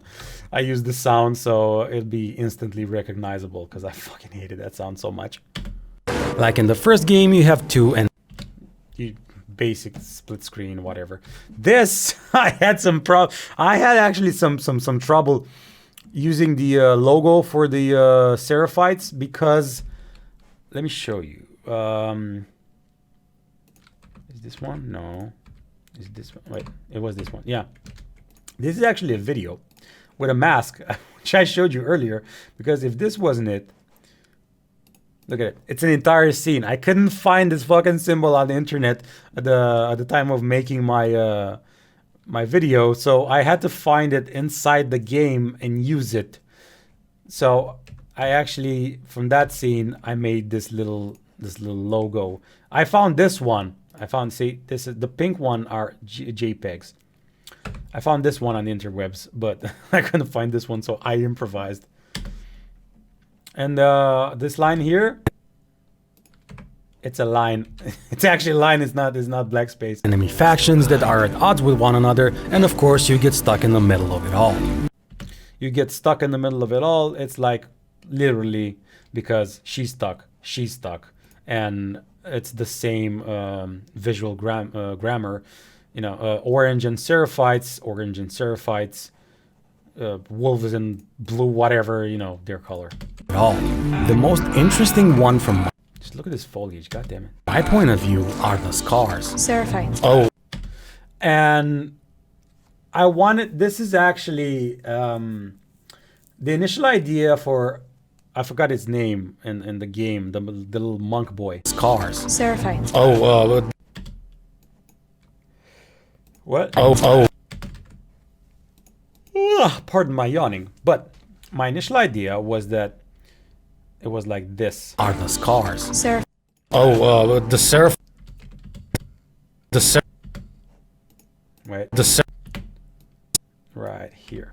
My initial idea was that me and Lev, that's what his name is, spoke the words simultaneously, with me being in your left ear and Lev being in your right ear. So it would have sounded something like the Seraphites to be pulled. Or I think it was stereo. I forget, whatever. But my partner had this great idea where if people got too confused, you had Lev saying, it's like Lev was scolding me for a bit, you know, because I'm saying, what am I saying? From my point of view, are the scars. The scars, which you know from the game that Lev hates being called a scar, and he always goes seraphites, not scars, or whatever. So it's me saying scars, him correcting me, and me having a reaction to his correction. It's a sort of a playful little game done from editing, which I find quite cool because, as I've said before, if you're editing, try to have fun. Try to create little games where no one knows what the fuck or how it came to be, but it's important because it raises the quality of your video a lot compared to other videos. Seraphites. The seraphites to be... See, because even my reaction is like, I just heard Lev saying it, and... the seraphites to be... It's like me interacting directly with Lev, but he's from a video game, so how could that be? Magic. Politically correct. We wouldn't want to offend those poor sadistic fucks now, would we? Now he is free. Besides the hanging and the gutting that we all saw in the trailers, what made me shiver with disgust was that fucking whistle. This fucking gets me every time. That's funny as fuck. Because it's my disgust, right? And it's actually that fucking whistle. It doesn't, it doesn't pardon my disgust at all. It's exactly after I finish saying my last sound or whatever. It's the whistle directly. There's like no pause. That fucking whistle. Down to business. Because they don't yell or shout out words, they make this primitive sound that stands for only one thing. And in my head, I got this image of primitive people hunting 2 million years ago when speech was nothing more than groans. Not unlike the New Age. Yeah. This is exactly, I think let's see if I use the match cut here. Not really, but it's kind of the same. I was afraid of getting copyrighted, so I used some color correction. Well, not as much as a correction, but as just me fiddling with the colors, because this is the... Wait, mine actually looks better. Fuck it is actually color correction. I don't know who this guy is. Little Pump Gucci, I don't know. And I used this, and also I used the horizontal flip, because this was the original version. But I wanted to match it a little bit with the motion from this scene, whereas it's from right to left. And I wanted him to be kind of the same. If I was smart enough, I would have just done like something like this. So see, it could be kind of something like this, because he had dreads and shit. So this is actually not unlike the New Age. It's actually better. Mumble crap going on these. Mumble crap instead of mumble rap. Oh my god, I'm such a genius with words. These days. I still don't like this frame because it's too short. Like Snoop has too. I don't like it. It's too short. But I gotta love how Snoopy, how he makes fun of mumble rappers. And to hear such a primitive sound that is conceived for one purpose and one purpose only, how can you not be anxious when hearing it? I don't know if this was their intention from the get-go, but in my opinion, it's really well implemented. During your exploration, you come across religious shrines or pictures of the one they call the Prophet. You see small hints about her, and as time goes on, they become more fleshed out and more impactful. Honestly, I thought all of them were going to lead. So I had to write all of these down as well when I played them, because I knew, right at the moment of filming this, I didn't know she was going to be an important figure, but I had a feeling for her love. And I was like, fuck it, if it works, it works. If it doesn't, it doesn't. But I'm glad I did, because otherwise I had, to illustrate my words. And there aren't many representations of her, time-wise in the game. And I had some difficulty trying to illustrate this part. It took me a while. But I'm glad I found this footage. I'm really happy. During your exploration, you come across religious shrines or pictures of the one they call the Prophet. You see small hints about her, and as time goes on, they become more fleshed out and more impactful. Honestly, I thought all of them were going to lead up to a confrontation with her, but that's maybe left for a future DLC or something. I'm thinking it would be awesome to play as her during the outbreak to see how she became the leader of... Because I hate it, see, because I'm talking about her and you just see her or, you know, icons of her. Because I hate it when when on YouTube, people just go, I love this weapon because it's shiny and new, and you see, I don't know, a scene of a helicopter or whatever. I'm exaggerating, but you know what I'm talking about. When people talk about one thing, but out of laziness or, I don't know, lack of knowledge, they show something else. It's like, no, that's completely wrong. That's completely wrong. If I'm talking about something, I'm going to show that goddamn thing 80-90% of the time, unless I'm trying to say something and show something but still related to what I'm saying. I'm not going to say about the Prophet and show you random trucks in the game or Ellie in a forest. I just find it lazy, like really lazy, and I do have a problem with that because I'm busting my ass off trying to illustrate whatever I say in my videos and not be lazy. Come on, Adobe. these cars. That would be cool. I also like how Lev calls the infected demons. If you think about it, they're a cult, right? Here's the same thing. I wanted to be on the same level with Lev. Well, my partner saw it like this. I have no problem with it. I think it's actually a more refined idea than I had. Demons. If you think about it, they're a cult, right? So you know exactly how much actual science and facts go into their daily school of teachings. None. So the young ones don't know how it all came to be because of the brainwashing, and they make sense of everything by creating this mythological aura around the infected. Hence, because here as well, by creating their mythological aura, and this is a shrine. Come on, mythological aura again. You know, him, making some religious signs or whatever. You have to be on point. At least I have to be on point. Demon. Which is kind of cool when you think about it, because it made me wonder what humans actually think they saw back when the word demon was invented to make sense of something they didn't understand scientifically. So I really appreciated this little detail that contains so much essence behind it. Anyway, that's why I was impressed by how the scars were portrayed in this game.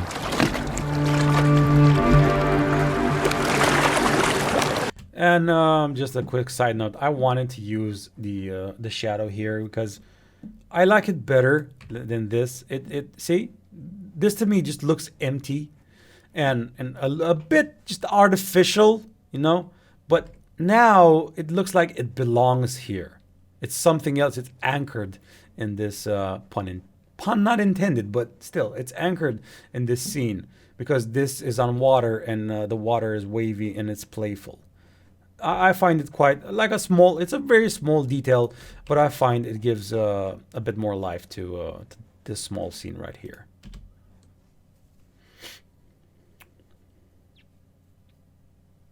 The structure of The Last of Us Part 2 is quite simple but extremely effective. Because it's not a standalone pillar within itself, it's not a standalone pillar, ladies and gentlemen. A pillar. It's vitally connected to the storyline, which is just is going to rotate. And it took me a long ass time to do this because I'm going to show you in a moment. I couldn't do, with the skills I had at the time, I couldn't do this rotation, which I wanted. Connected to the storyline and vice versa. Without fucking up the background somehow, because I didn't save it properly and it just had some other thing imprinted on it. And if you look closely, this is a visual cue of my inability. It's vitally connected to... Just look here, and here this pattern is going to change. The storyline and vice versa. You have... No, you missed it. I missed it. See? It's right here. See? Look here. So when it starts to move, see? See, look, the whole thing. I forgot why exactly, but I know I fucked something up before and I had to repair it, and this was the only way. But it's not that noticeable because you're looking at line and vice versa. You have the introduction that produces the intrigue, then the story.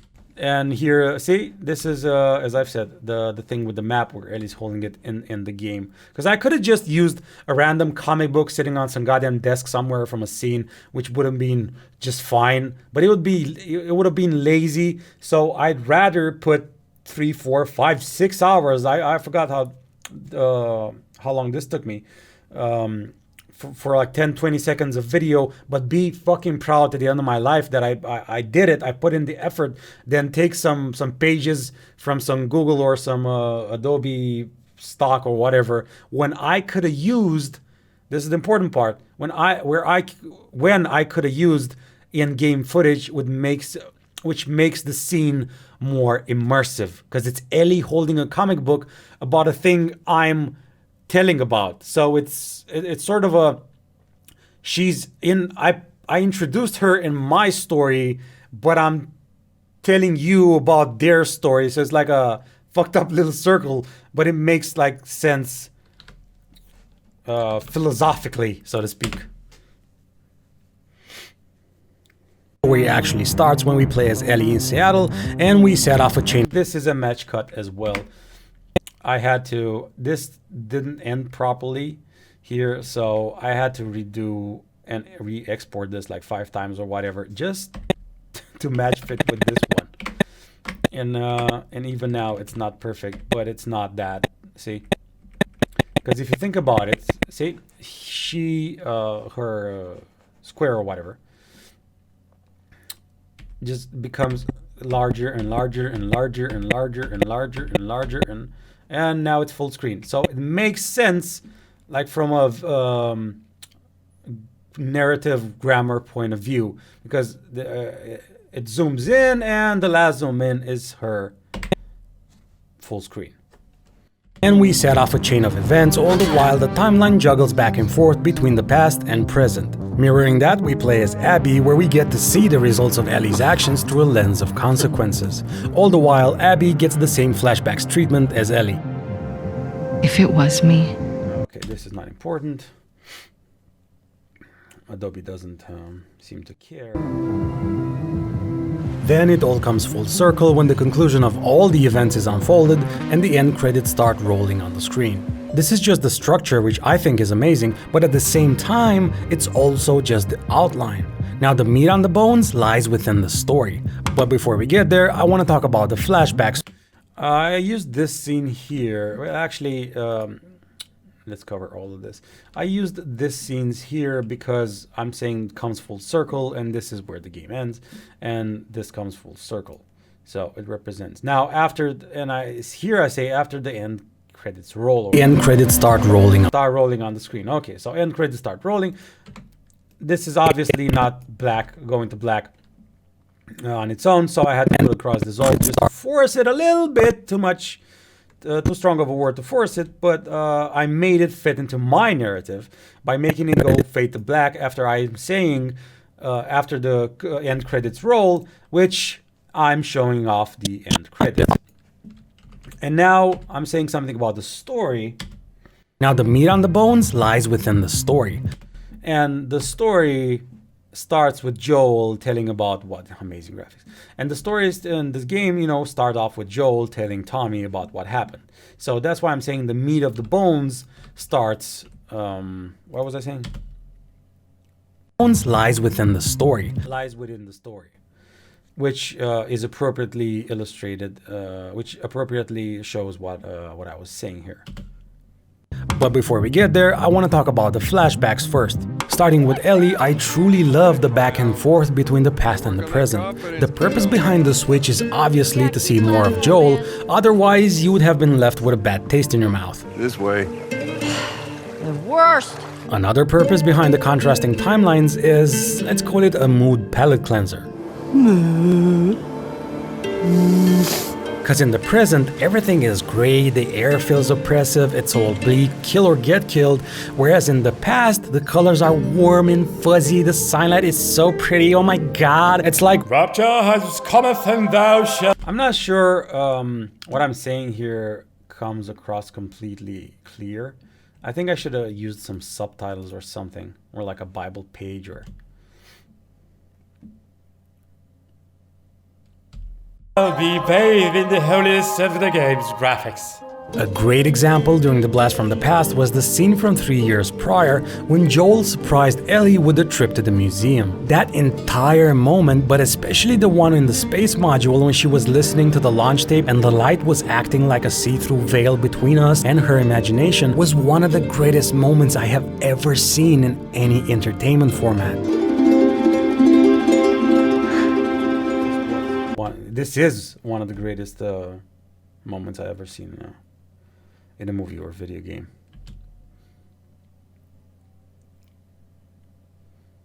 The same structure is applied to Abby's storyline as well, and Let's skip over this because this is not important and nothing here. Okay, this is awesome.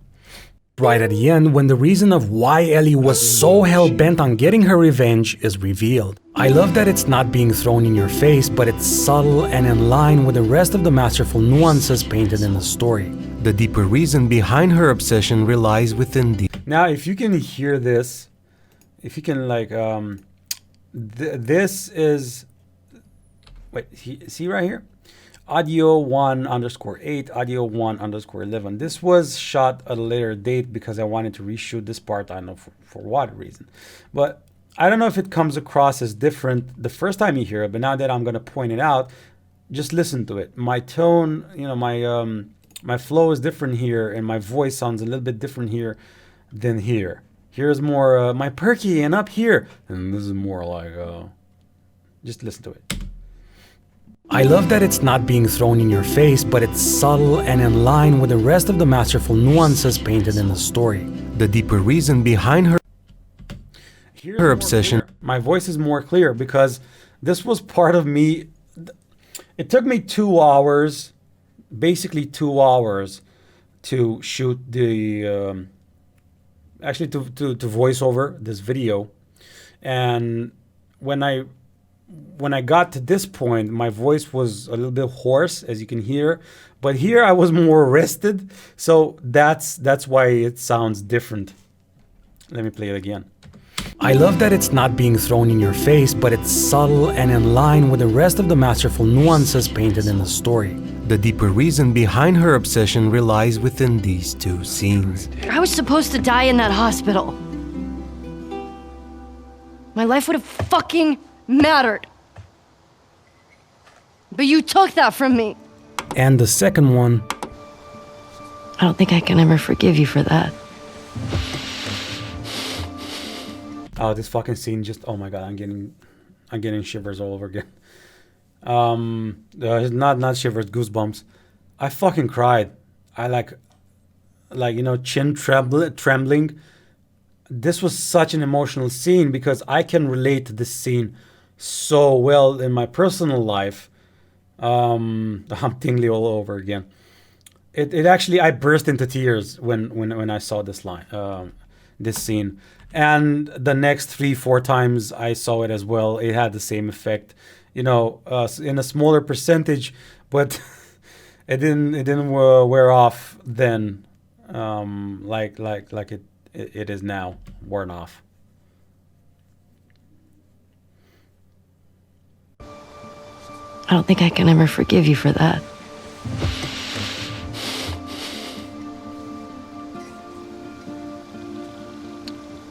But I would like to try. Now try the. No, it still got me. It's just her face, you know, mustering up the courage to say such a thing to her dad, and him wanting nothing more than the forgiveness of his child. It's just fucking heartbreaking because I know exactly what this scene is all about. I lived this scene, so it just shook me up like a motherfucker. Come on, Adobe. Also, I hope you don't mind my chair squeaking. I can't do anything about it, so fuck it. It's just a fucking chair squeaking. Think about it this way. If she was so pissed at Joel because he robbed her of her choice, what do you think she would do to someone who would rob her of her chance of patching things up with Joel? I don't know. I think it's self-explanatory when I say if she was so pissed at Joel and she's pissed and walking away from Joel, then what she would do after someone would rob her of her choice, it's her, you know, mourning Joel, and it just fits perfectly. These two scenes are perfectly matched with what I'm saying here. The exact same goddamn thing the writers made her do with such relentlessness. It's a complete narrative circle that excuses and explains everything, and to my concern, it's just formidable writing. Now that's one parallel of the narrative, but another is the mirroring between Ellie and Abby. Not only in the present. And I also like to cut. I like to use cuts on words, like a sound cue. Remember what I said about the montage when I cut the video bits on audio cues on beats? It's the same thing, because I'm saying here Abby, and the word Abby is right here. So see, when I say Abby, it turns to Abby. Abby. And it's not a coincidence I used stairs and stairs, because I'm using a fucking parallel, and if I'm gonna use a parallel, I'm gonna show a goddamn parallel. And I try to find the most, you know, symmetric looking scenes between the two of them I could find, you know, scrubbing through the gameplay recordings. Not only in the present timeline, which we will go into later, but more to our point, during the past. Their stories are... See, the same thing. Her falling, her falling. Are so closely linked that basically on the spectrum of the storyline, they're actually one and the same. Even the father-daughter motif is invoked to point that out as clear as daylight. Or the moment that... Yeah. You got it. The aquarium when Abby is younger, which is meant to replicate the emotions felt during Ellie's flashback with Joel at the museum. Apparently, the writers really wanted us to identify Abby with Ellie in almost every aspect. But why? During Abby's flashbacks, she appears to be hell-bent on the only thing in her adult life that she I love the music my partner used here.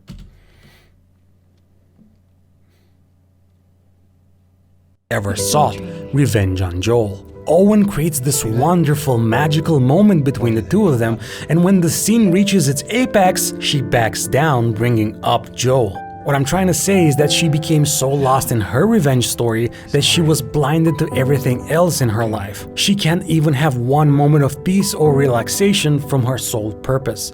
Much like Ellie with Dina towards the end of the story. No.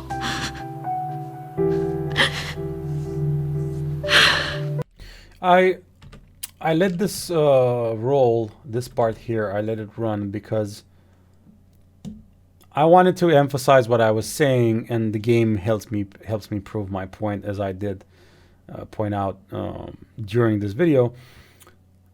And I think this scene is perfect for what I'm saying, because we saw, up until this point, we saw her and what's-his-face, Clive or Owen or whatever. I don't know, he looks like a Clive. Actually, he looks like a bad Dark Souls 2 character model. Yep.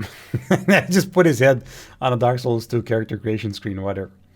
So I think this scene is really powerful and illustrates my point perfectly. No. Because you have Dina saying no, and it's really emotional. To me, the purpose behind it all is that by the end we wouldn't see Abby as a monster, but a victim of circumstance, and also to... Of course, when I say we don't see Abby as a monster, but a victim of circumstance, it's all explained in this scene here. Not want her to die at Ellie's hand, something I felt wholeheartedly.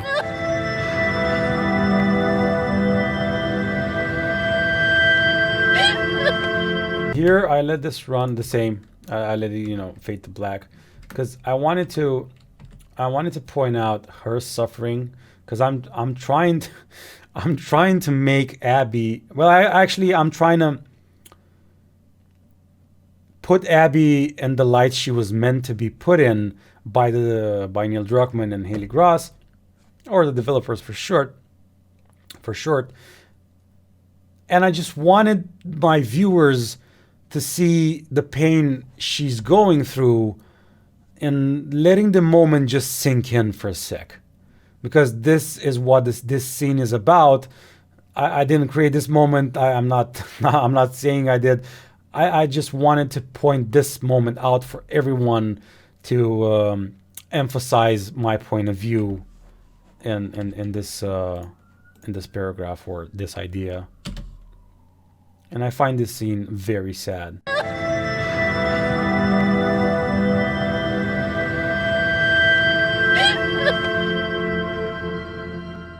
Now, this kind of back and forth piece by piece storytelling is just sublime because the experience of being witness to his grandeur is humbling to me as a storyteller wannabe, because I see how much narrative ingenuity was infused in the writing of this game, so I'm just struck with awe and left there with a state of acute melancholy, just wishing that, damn, one day I hope I can write like that. I think I shot this because, see, there's no cuts here except here. I wanted to shoot this in one recording because I always write from the bottom of my heart. I write with all of my soul. The way I write is just, I feel, then my brain turns my feelings into words, and my hands turns my makes the words from my head go to Google Docs or whatever. And I tried to convey my emotion while writing this bit as best as I could, but for some reason it just I stuttered, and I felt it to be disingenuous. I think this is the word I was searching earlier. To my point, if I used like a cut here and a cut here and a cut here and a cut here, where there are no cuts here except the last idea because I probably stuttered or whatever. Let's see. Work with me, Adobe. Holly, just wishing that, damn, I hope I can write like that one day. Oh, actually there's no. It's a one shot. Oh, so I just made it. Oh, okay. So I just made it seem... wait. Okay. That, damn. It's just a different version I used. I don't see why, because this sounds perfect. Just wishing that, damn, I hope I can write like that one day. I don't know why I didn't like about this, but this sounds really good. What was I thinking? Wishing that, damn. Oh yeah, I wanted the damn. I wanted it to be like super emotional. That's why. Okay, but it's basically the same thing. So I wanted this to be like in one shot. So I think I took like 20 takes or whatever. It took me the longest time just to say this line. Damn, one day I hope I can write like that. So I'm using this really emotional. This is Joel playing the guitar from the game, which you're hearing, but this is a really emotional moment where Ellie tells Joel to fuck off, and just look at his heartbreak. You can see his heart breaking right here, and I'm saying just damn, I wish I can write like that one day. Like, I really hope I get to make a game one day, or at least write a fucking story on some paper someone and will read. And I used this emotional moment with Joel, sort of like connecting to this moment with what I'm saying, talking about the illustration. And from here on out, this is this is actually kind of funny, because I made this little montage, like a video clip, like a music video here, because you're gonna see Joel sing. This is his song, singing "If I Ever Lose You," right? I made this little montage with them having happy thoughts, and I swear to you, I cried for like 20 minutes straight till I finished it, because it was so fucking emotional to me, knowing that Joel was dead and the love he has for Ellie, and then illustrating with him saving her, because again, this is not fucking out of the blue. And I used Lumetri color for this, which is, I changed the color. See, this is the normal one. And I use this for everyone. See, this is my color. It's a more black and whitish, more of a not black. It's more of a desaturated towards sepia look. So I modified each and every one of this because it's in retrospect. Joel's dead, and this is like him singing in a flashback of Ellie after he's dead. But at the same time, I used some flashbacks of them having the greatest of times. So in my mind, in my heart at the time was the happiest moments between the two of them before the break happened between Joel and Ellie, and this just crushed my soul instantly. I'm still getting a little bit emotional right now, but I was actually editing and searching for this videos which I could have put on top of Joel singing like a music video, because if I delete these, this is just the scene from the game. There's nothing special, but it would have been just lazy.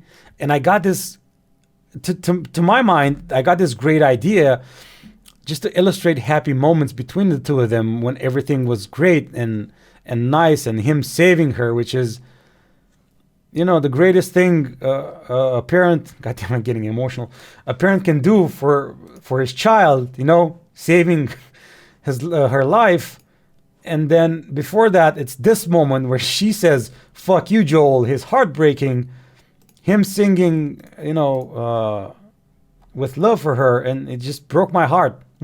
And I was editing and fucking crying, and I was weeping, like in tears, you know, like exactly like this. As I've said, this was a really, really emotional video to make for me. It's for what I'm concerned, it's my greatest achievement, and I fucking love this video to bits because I poured my soul and my heart into it, and in every bit of my skill at the time.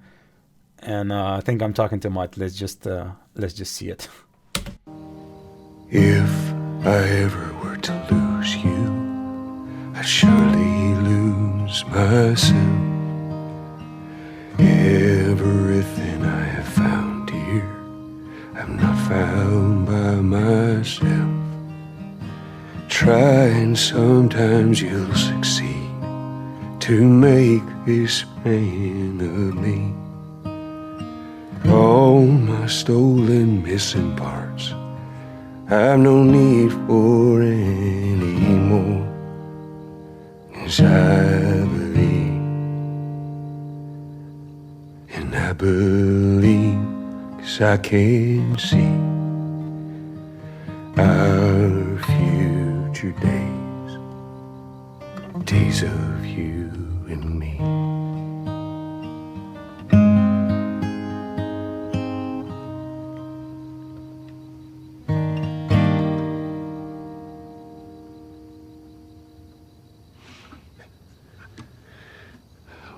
There you go. And him saying "there you go" meant, you know, proving his point, which is actually my point. And it's the end of the scene because you hear the water splash a little bit, and it's another chapter. It's the story. Let's see, what else can I say about this scene? Yeah, so I changed the lumetri of everything.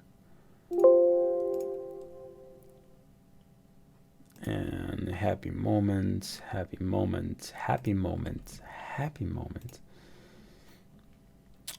And this, let's see. Our future. I don't know for what reason I wanted his last strum of the guitar to be on cue with, I think it's this one right here. So let's hear it out. Or whatever, it's this one. But if you pay attention to his hand and listen to the sound, it's exactly on you know, on cue with the last guitar sound. Future days, days of you. And it's days of you, but I wanted to use a reverse element, so to speak, for this, because he says you, but we see him. You and me. And it's when he says him, it's actually her. I don't know why, but I got this feeling that it would be more, not necessarily artistic, but more poetic and full of heart to show them that this way, because he says you and me, but it would have been redundant. That's what I'm trying to say. It would have been hella redundant to ruin this moment by trying to be mathematical. Because him saying you and showing her and saying me and showing him, it would have been mathematical. But this is a song. This is his love song for his daughter. And math has nothing to do with it. So that's why I prefer this scene. Because I could have just, you know, I could have just found a scene where... or find a scene. I think I'm mixing up verbs here. I could have just found this, whatever the fuck. I could have chosen a scene where me was Joel and you was Ellie, but that would have just ruined the moment. Especially because this scene is where they have that making up argument. Well, not argument, but you know what I mean. And the song ends and Joel says, "There you go." There you go.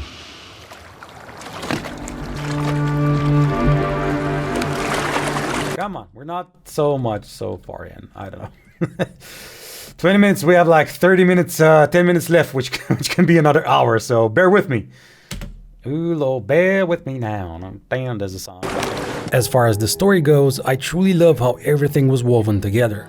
See, because now this goes full circle with me. I don't know where the fuck this was, but if you remember, I said about the story, and I showed Joel telling the story because that's how the game starts. But I said before the story, let's talk about the flashbacks. So this comes full circle to what I was saying before the flashbacks, and I'm using the same visual aid. It's not an aid, but I'm using the same illustration because my point is consistent. As far as the story goes, I truly love how everything was woven together. For example, how the game starts exactly where it left off in the first part. I feel I can hear my voice getting more hoarse. I think that's the terminology for it. You know, when it fades away and it starts speaking a bit like this. I feel that this brings a seamless continuity to the experience, even though the two games are 7 years apart. Now, at the time before I knew he was going to die, I wasn't enamored with the fact that Joel took a back seat in this game. I remember me being really pissed off because I didn't see Joel a lot. I just saw Ellie and I was playing with this chick and I didn't know who she was at the time. So I was like, where the fuck's Joel? Where is he? I mean, after I fell in love with the character in the first part, in this one I should have considered myself lucky if I would get glimpses of him as a side character. I wasn't okay with that at all. But alas, complained as I may, who would have cared, cause you know, he was fucking killed. And man, when I saw that scene, I literally gasped and was left breathless because my chest just took a massive blow. I was kinda expecting things to turn out this way because they advertised the game as being a revenge story, so what else could have happened? I'm gonna find. I don't know how no one else pointed this out, or to my knowledge, I didn't see a lot of people pointing this out. They kind of shit the bed with the foreshadowing of Joel. I mean, you know, in the reveal trailer, if you know what I'm talking about. And I'm gonna kill every last one of them. Next time, maybe try to put a lid on it, okay, Naughty Dog? Do you hear my voice going away? Anyway, at the time, I was dismayed to see Joel getting his knee blown off and that fucking bitch wailing on his head like he was a piece of meat. I mean, man, he got Ned Starked heavily, and I felt the exact same thing here that I felt when Ned got his head chopped off. So, of course, after the scene, I was like, would somebody please explain this to me? Oh, Junior. Because with all the nasty shit going on in my life right now, I didn't need to see Joel getting viciously murdered like that.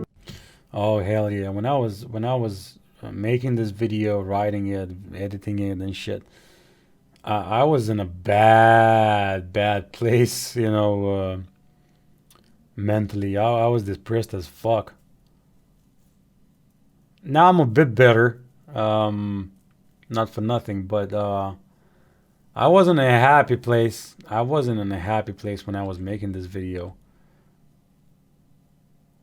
Which I want to make a quick side note here. If you have depression, go seek professional help. Don't do what I did, because I was in such a way that, and this was just only a couple of months ago.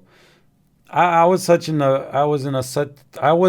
in such a bad shape that my flesh actually hurt all over, and I didn't know that was possible. So I was sitting at one point in a fetal position and I was listening to a Bill Burr podcast and trying to sleep in the middle of the day or whatever, because I couldn't work because my entire body was aching.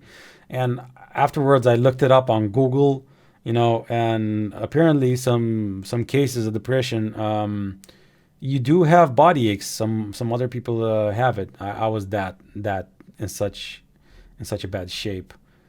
So I wouldn't want anyone to go through what I did, and through what I went through. And just please go seek a professional, and don't try to go through it alone like I did and do. It's more pain than anyone deserves. Well, except a couple of people I can name. Oh, and this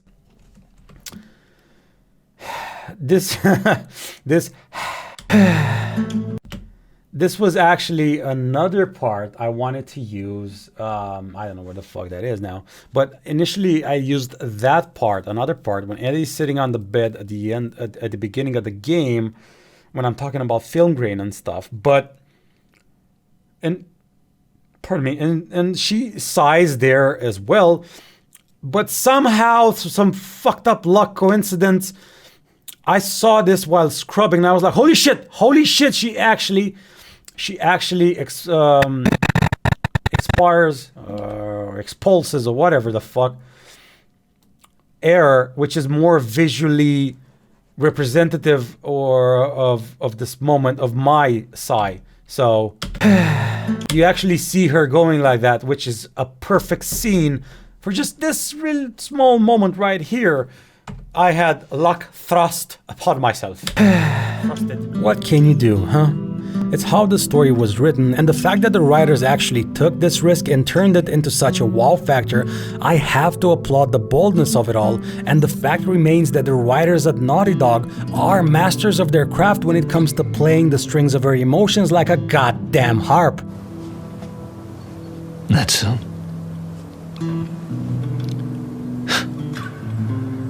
That's a lot. And I wanted to use this because I think it proves my point, or it complements my point perfectly. It's Tommy listening to Joel's story. This chapter is about the story which Joel is telling, and I'm like Tommy in this scene, and I think a lot of us were, which exactly is, that's a lot when the story was over. And I couldn't possibly thunk a better ending from this for my chapter, than Tommy saying this with so much grief.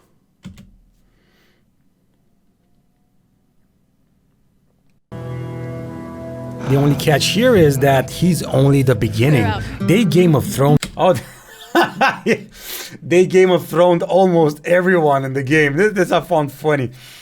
This actually took me like 2 hours as well. I think in the least, or because the original Game of Thrones, you recognize this one.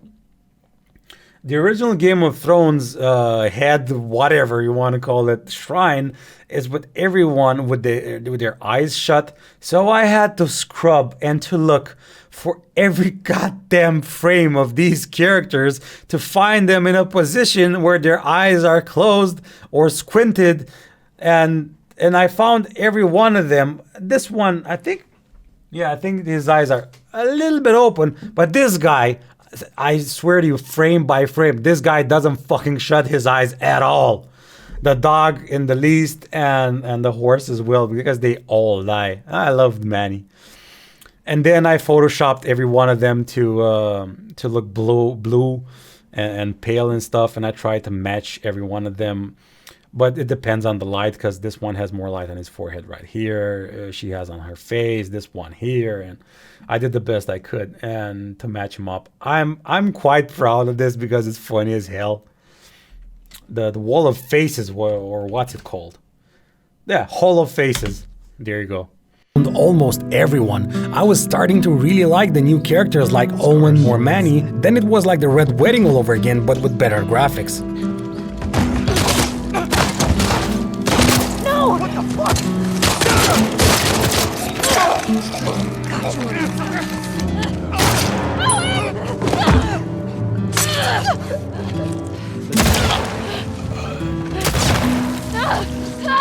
I had to search every goddamn death from the game.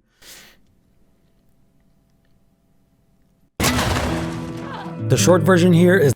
And what I tried to, actually I think I managed to do here is, okay, so I'm saying from the Red Wedding. Red Wedding all over again, but with better graphics. But with better graphics. And now we have, so it's the end of my argument. Then we have some action. The guy gets killed. And then we have a react with this guy from the Red Wedding. And of course we needed some sound, because if I used the original shots, it'd be like, you know, like arrow noises in armor and shit. So what you hear is the sound from the game. No! What the fuck? See? And it's just him like looking at everything. Killed. Satisfaction when someone gets shot. See? He looks up, then Owen gets killed, and then he looks back down again. Where is he? Where's that? It's like, yeah, Owen got killed too. Fuck yeah.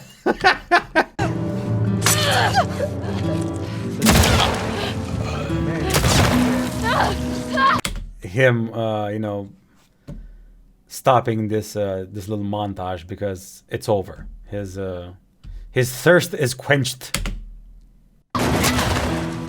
The short version here is that violence begets violence, and the road to revenge is a treacherous one. Because much like what Ellie was going through after every major assassination, the difference between the thought of revenge and what its manifestation actually implies to achieve that goal takes a severe toll on your soul, and you don't come out the same person at the other end. And we'll get into that later on. Now, as a side note, I want to say this. As I started playing the game way before I finished it, I thought I had a better idea for the...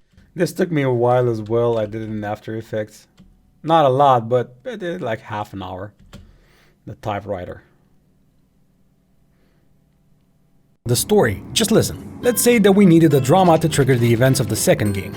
Instead of killing Joel, we kill off Tommy, Maria, Dina, Jesse, and... Of course I did this in After Effects as well. This is a scene from the game where they're in the radio tower. And let's see if I can find this entire scene. I think this is the entire scene. Yeah, this is how it looks like. So I actually made a picture, and I think it's a still frame. Yeah, it has to be a still frame.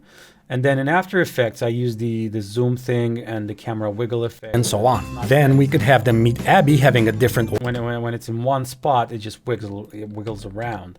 And the X's... of Tommy, Maria, Dina, Jesse... is actually a death sound effect that's from The Last of Us Part 2. I took it out and I exported it, the audio... only because I found it fitting, you know, because I think it's when you execute someone from behind with a knife, it makes this sound, if I remember correctly. But I took it out from the game and I used it here because do not be lazy. Of Tommy, Maria, Dina, Jesse, and half of the population of Jackson while we're at it. This entire my version of the story. This took me 3 to 4 hours as well. It was kind of grueling because these photos, I can't find the original scene. I don't know where the hell it is. But these are actually blurred out because in the game there are names on them. And this is not the original form. I'm going to try to find it. Last of Us, what?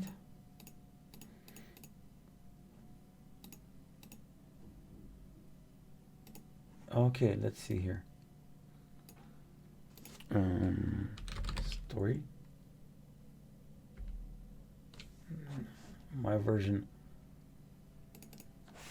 Let's see. This is separate, but this is final. Final 2. God damn it! I can't find it right now. Let's see my version. No, sadly I can't find it. Somewhere in the radio tower. I don't know. Let's see, radio. Yeah, I have no idea what this is.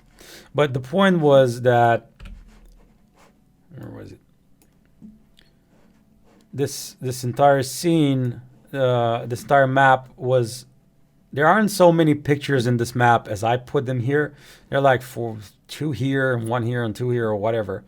But I put more just to fit my story, and I think it came out quite brilliantly because I managed to convey my message perfectly. Just listen to it.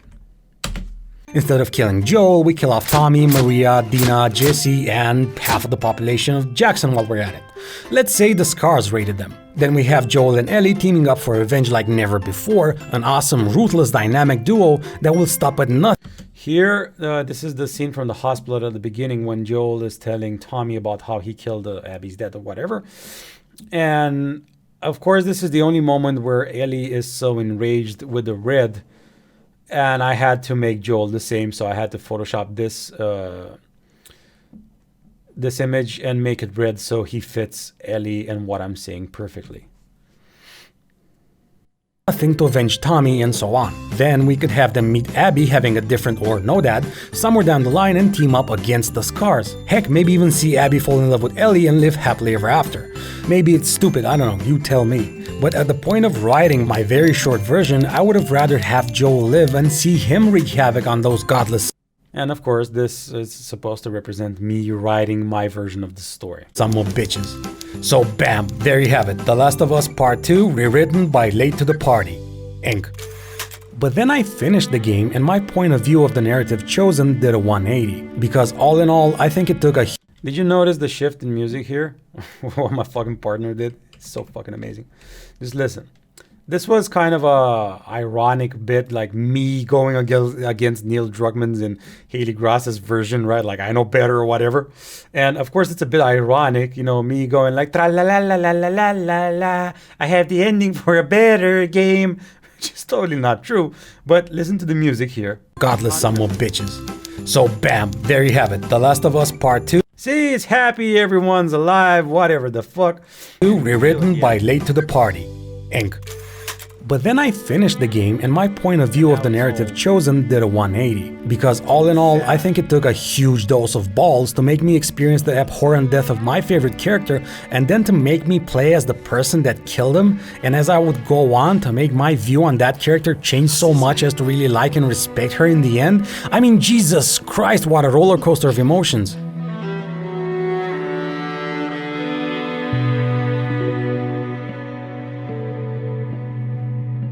And this black screen fits, or yeah, it still fits the ending of my point of view perfectly.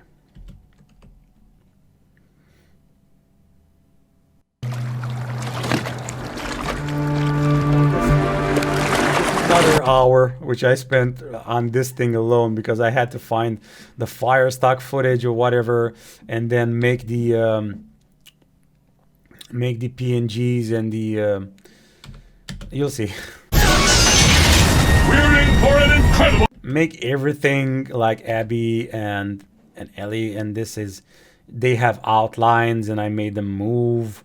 And then I had to find the font for the writing and figure out how to do the outer glow, and then I had to make these transparent little things.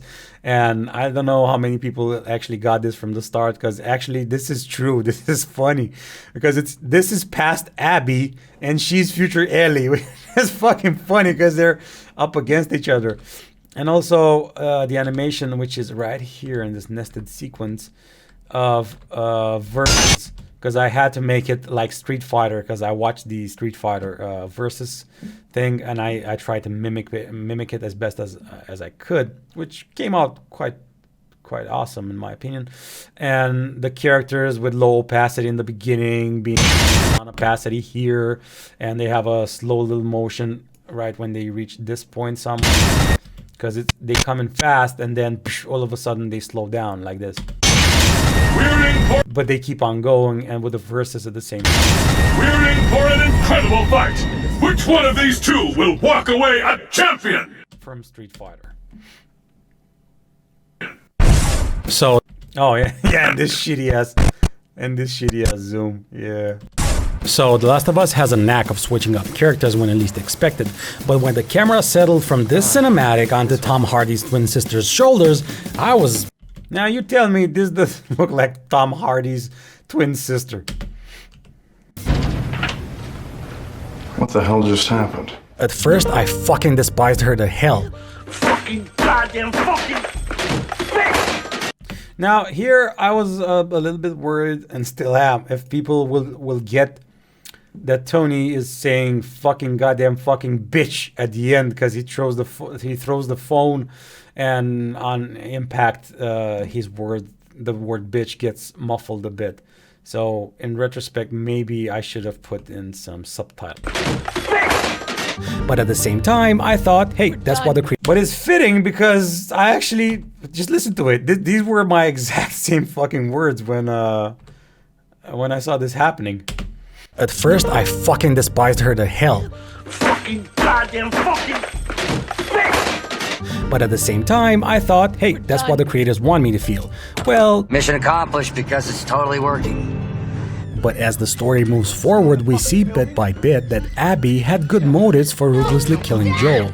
And honestly, I would have done the same thing if I was her. So, after the game makes us walk in her shoes and we see how humane she is, that she's really not evil, we start liking her.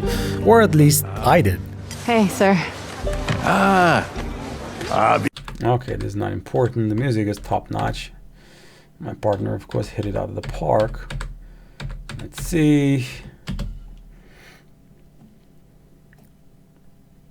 Ellie's story in The Last of Us Part 2 is one of choice between letting go or damnation.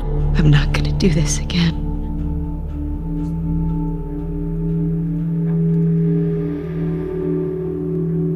That's up to you. I wish this was shorter, because there's a lot of like space here. I just want this to prove my point, because Ellie's choice is between redemption and damnation, and this scene highlights everything I want to say. But I just wish I could have had another angle, which I could have edited to shorten the audio. It's a bit long for my taste. And by this point, we know that Joel was a hunter and he did some nasty stuff back in the day.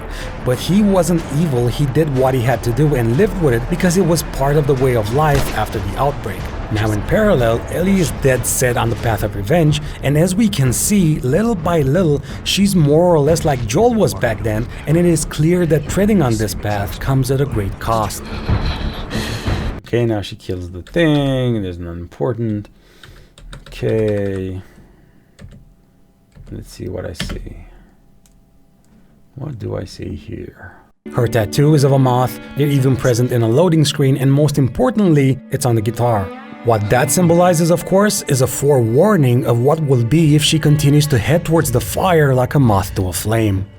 Now, I used this one for keep heading towards the fire like a moth to a flame, because it is true, like metaphorically, but this is the closest scene where Ellie heads into a metaphorical fire, because it's red, and a moth to a flame, the flame is revenge, and she heads there irrevocably.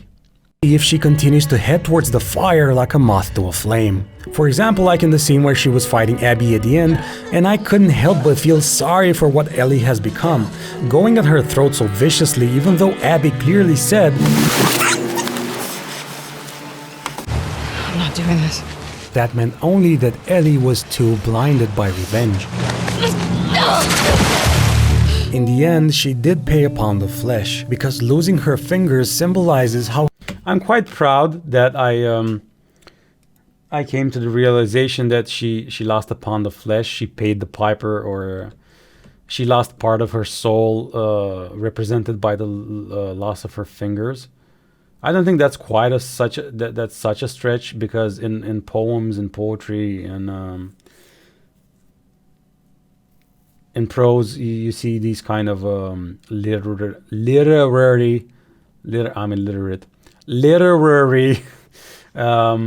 motifs, and I'm quite proud that I said this.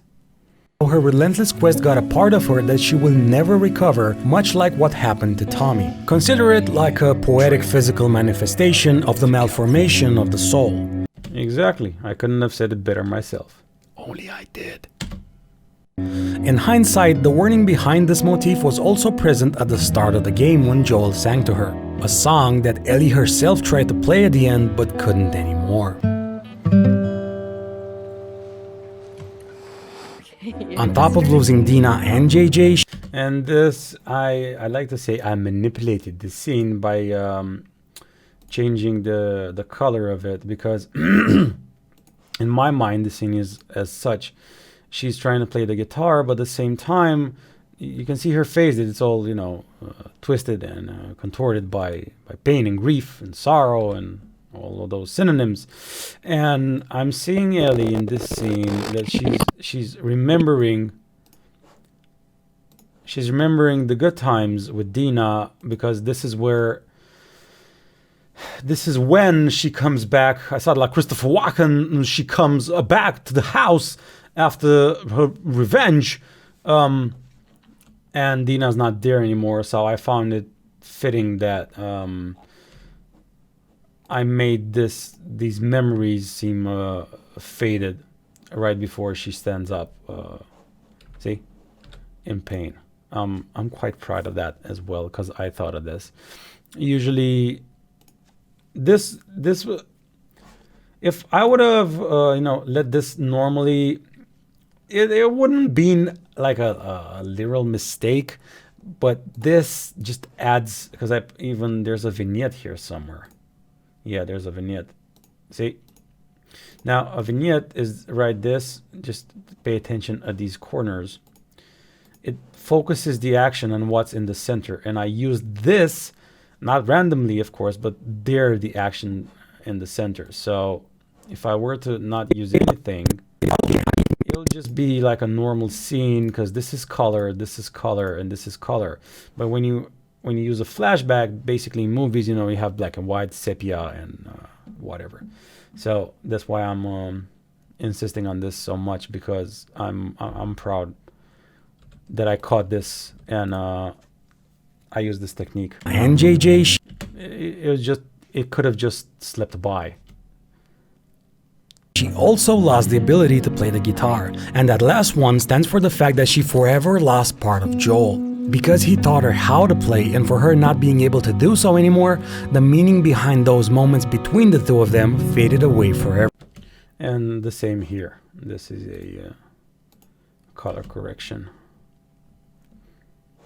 She's yours. No. No. I don't know the first thing about I promised that I'd teach you how to play. Oh, and here this is the audio for this scene.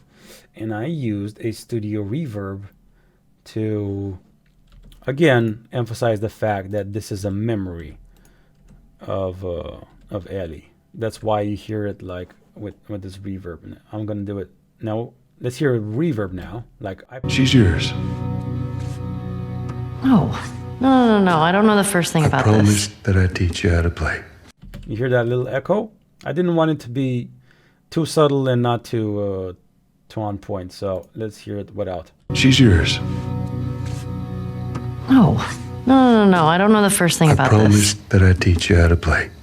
See, it's more warm now, but being a distant memory where he's dead and she's all fucked up. No, I don't know the first thing about I promised that I'd teach you how to play.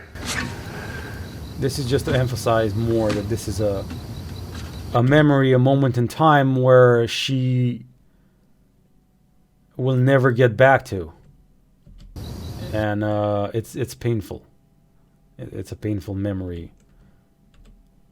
And the manner I chose to, because this is not a memory in the game, it's a memory in my video, which I chose to represent this way.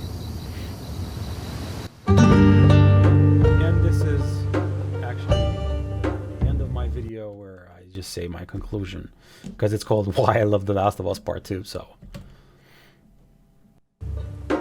So earlier I mentioned about my version of The Last of Us Part 2 with Joel being alive and all of them living happily ever after. Well, maybe that's the problem with my version. It's just too light. When you think about it, perhaps their version of the story is more lifelike than we want it to be. Real life doesn't care about what you think, want, or need, and the story from Part 2 is no exception from proving that rule. Real life doesn't care about what you want, need, or whatever I said. That was because of my depression right there. It doesn't make it any less true or truer, but unfortunately, I'm. Real life doesn't care about what you think, want, or need, and the story from Part 2 is no exception from proving that rule. If you're under the impression that life gives a shit about you, you're mistaken, my friend. And I'm not saying that as in a depressive manner. I'm just saying do not expect life to give a shit about you. Get what you're owed. You're not owed anything but by no one and nothing. And like Rocky said to his son, I forgot the expression or how he put it, but if you think you're worth something, go and prove you're worth something. Don't expect something to be bestowed upon yourself, or just walk on the street one day and just fall on your head and there you go, greatness, whatever you want to do. That's not going to happen. You have to work your ass off for everything. I'm just going to shut my mouth now. Maybe that's why I came up with my version of the story, because I'm tired of life being so indifferent in general that I didn't want my favorite game in the world to be part of that through the death of Joel. But all in all, The Last of Us Part 2 took me on a journey as wonderful as it was filled with grief and sorrow, and I'm just thankful I got to experience such a cathartic story, the very best I have ever played in my entire life.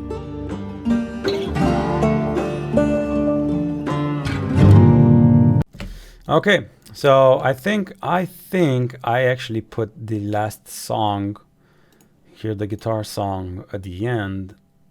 Want my favorite game in the world to be ever played in my entire life. Okay, I said this is the best story I've ever played in my entire life, and then it's the end of the song. This is the end of the song, and it goes like this. And I remember I used it, pardon me, and I used it just in my entire life. Okay, so if you hear this properly right here, there's this note, the guitar note. You hear it?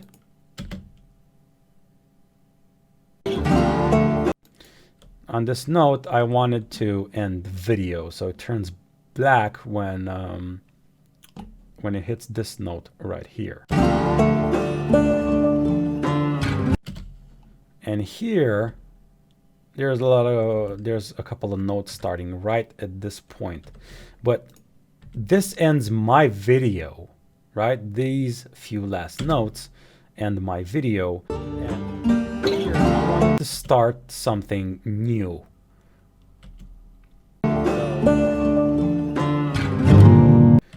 I put this here. It's this note right here. This is the previous notes, and this is the new note from this one, where I found it perfectly matched with what I wanted to do, because I wanted this note, this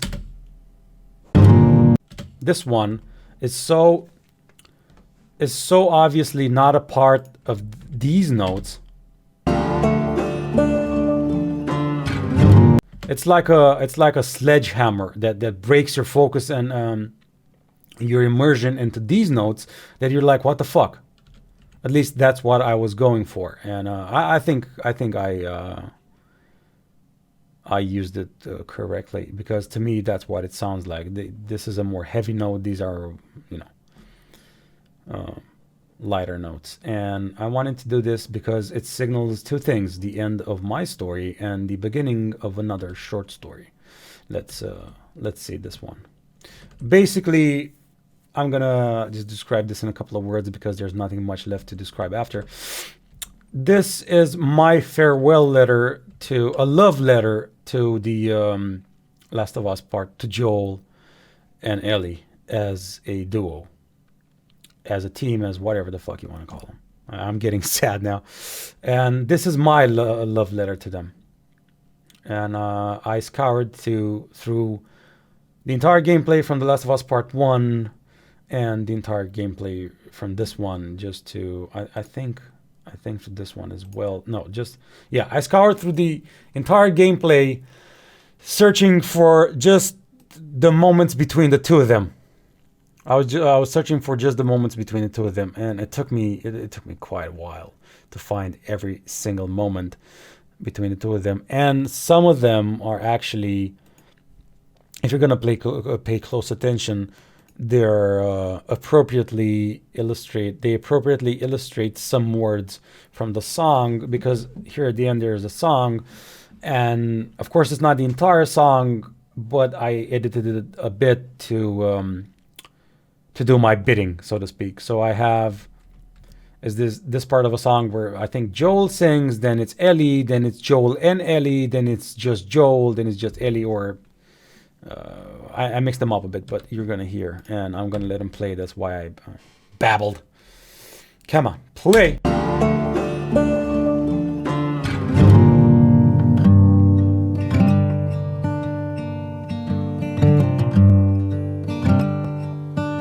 I'm just a poor, wayfaring stranger,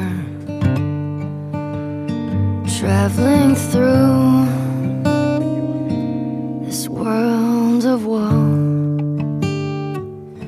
There is no sickness, no toil, nor danger in that bright land to which I go. I'm going there to see my Father. I'm going there, no more to roam. I'm just a going over Jordan. I'm just a going over home. I'm just a going over Jordan. I'm just a going over home. I'm just a going over home. Okay, I'd like to point some other things out, which I noticed during the little mirror drug video. This, by the way, is 0% bullshit. We are truly appreciative of every single like, comment, or view. This means a whole lot to us. I quit my job to do this, and I'm not in a good financial place right now, but I cannot see myself doing anything else until this project either burns to a crisp, or supernovas into something amazing, where people discover it and like it. At least that's what I aim to do. Make videos people like, because as I said, I write these from the bottom of my soul, and they're all genuine.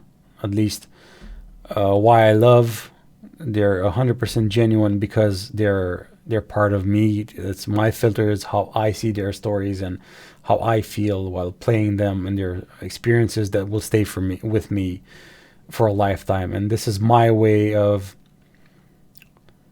just, in a way, paying my respects to the people that made them, and trying to shed my light upon the matter. And hey, if people like how I see some games, I'm hella happy. So I started this. This is where I put Joel singing over Ellie, because they overlap perfectly. This is their chronological, happenings or events from the sorry, from the first game. And now she says she's a wayward something. Wayfaring stranger. What does a stranger do? I don't know. In my mind, a stranger just, you know, wanders around and they're traveling. So a stranger, wayfaring stranger. So they travel. Traveling through. Traveling through. So this obviously is traveling. This world of woe. And I chose this this illustration or whatever because traveling through this world of woe, and I couldn't find a better or a more suitable scene than this one depicting a world of woe. There is no sickness, no toil nor danger. No sickness, no toil, nor danger. I use these scenes because this is a well-lit room. She looks like a normal teenager, you know, writing in her diary from, I don't know, maybe 1995. And no toil, nor danger. Just two kids being kids on a couch. So I found this perfectly illustrating what Ellie's singing in the, well, Ashley Johnson, what she's singing in the, in that bright land to which I go. In the bright land to which I go, it's a happy scene, so I'm going there to see my father. And every time I hear like a duet, because that's what I made them do, especially in this context, I chose this scene because first of all, they're together, and second of all, I wanted a cinematic depicting well, suffering, yeah, but you know, hardship and pardon me, something ill-fated, which I think goes very I'm going there. No. And now shit goes south because it was happy, happy, happy, and Joel falling down. Here's where it started it all, and with the car, and now I'm just a going over Jordan. I'm just a going over. And when they say home, right, this word right here, when they both say in the song, they say home. And he hugs her. It's, you know, home is where your loved ones are. And I found this really fitting, especially in contrast to the scene where she butchers Nolan North. I'm just a some more you know, tense moments, and I liked this one a lot because I wanted to do this to make you think that actually this scene is a continuation of this scene, which is narratively logical right here, right?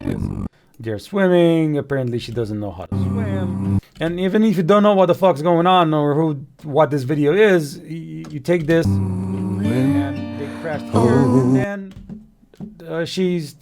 they sort of landed safely. But if you play the first game, you know this has nothing to do with the scene right here. But I liked the way how it I liked how it I'm just a going. And of course the apex of their relationship, where after this it all went south. Well, plus minus the some events from Last of Us Part 2. And here I wanted a black screen because it ended. That's the end of their I'm just Joel being dead. It's Joel's dead. That's a black screen. What more do you want from me? It's perfect. But even though he's dead, we glimpse at him for a last time. This was my intention. Because we glimpse at him like Ellie did right before this is when she walked up those stairs and started talking to him, and he's just happy to see her. So this is a sad moment, and that's why I chose this one. This is kind of it. I don't know how long it took. I hope this, if you're a video editor, I hope this helped you somehow. If you're not, I hope you learned a couple of things, or at least enjoyed seeing how I make videos. You know the rest of it. If you like and want to support us, and if you want to see more of these videos, this is free on YouTube. But the rest of them, the rest of the behind the edit videos will be for the $10 and up echelon or tier on Patreon, just to give something back to the fans that to the people that support us. And if, like I said in the beginning, if you're giving us $10, you care about us, and you want to see us succeed. So here's something just for you. So what more can I say? I don't know. Thanks for sticking with me till the end, and see you in the next video. Until next time, hit that like button. I feel like such a fucking whore. Not a whore, but like a stupid bitch, just repeating the same things. Like, hit the like button, subscribe and shit. I don't know. If you like it, you know what to do. I'm out. See ya.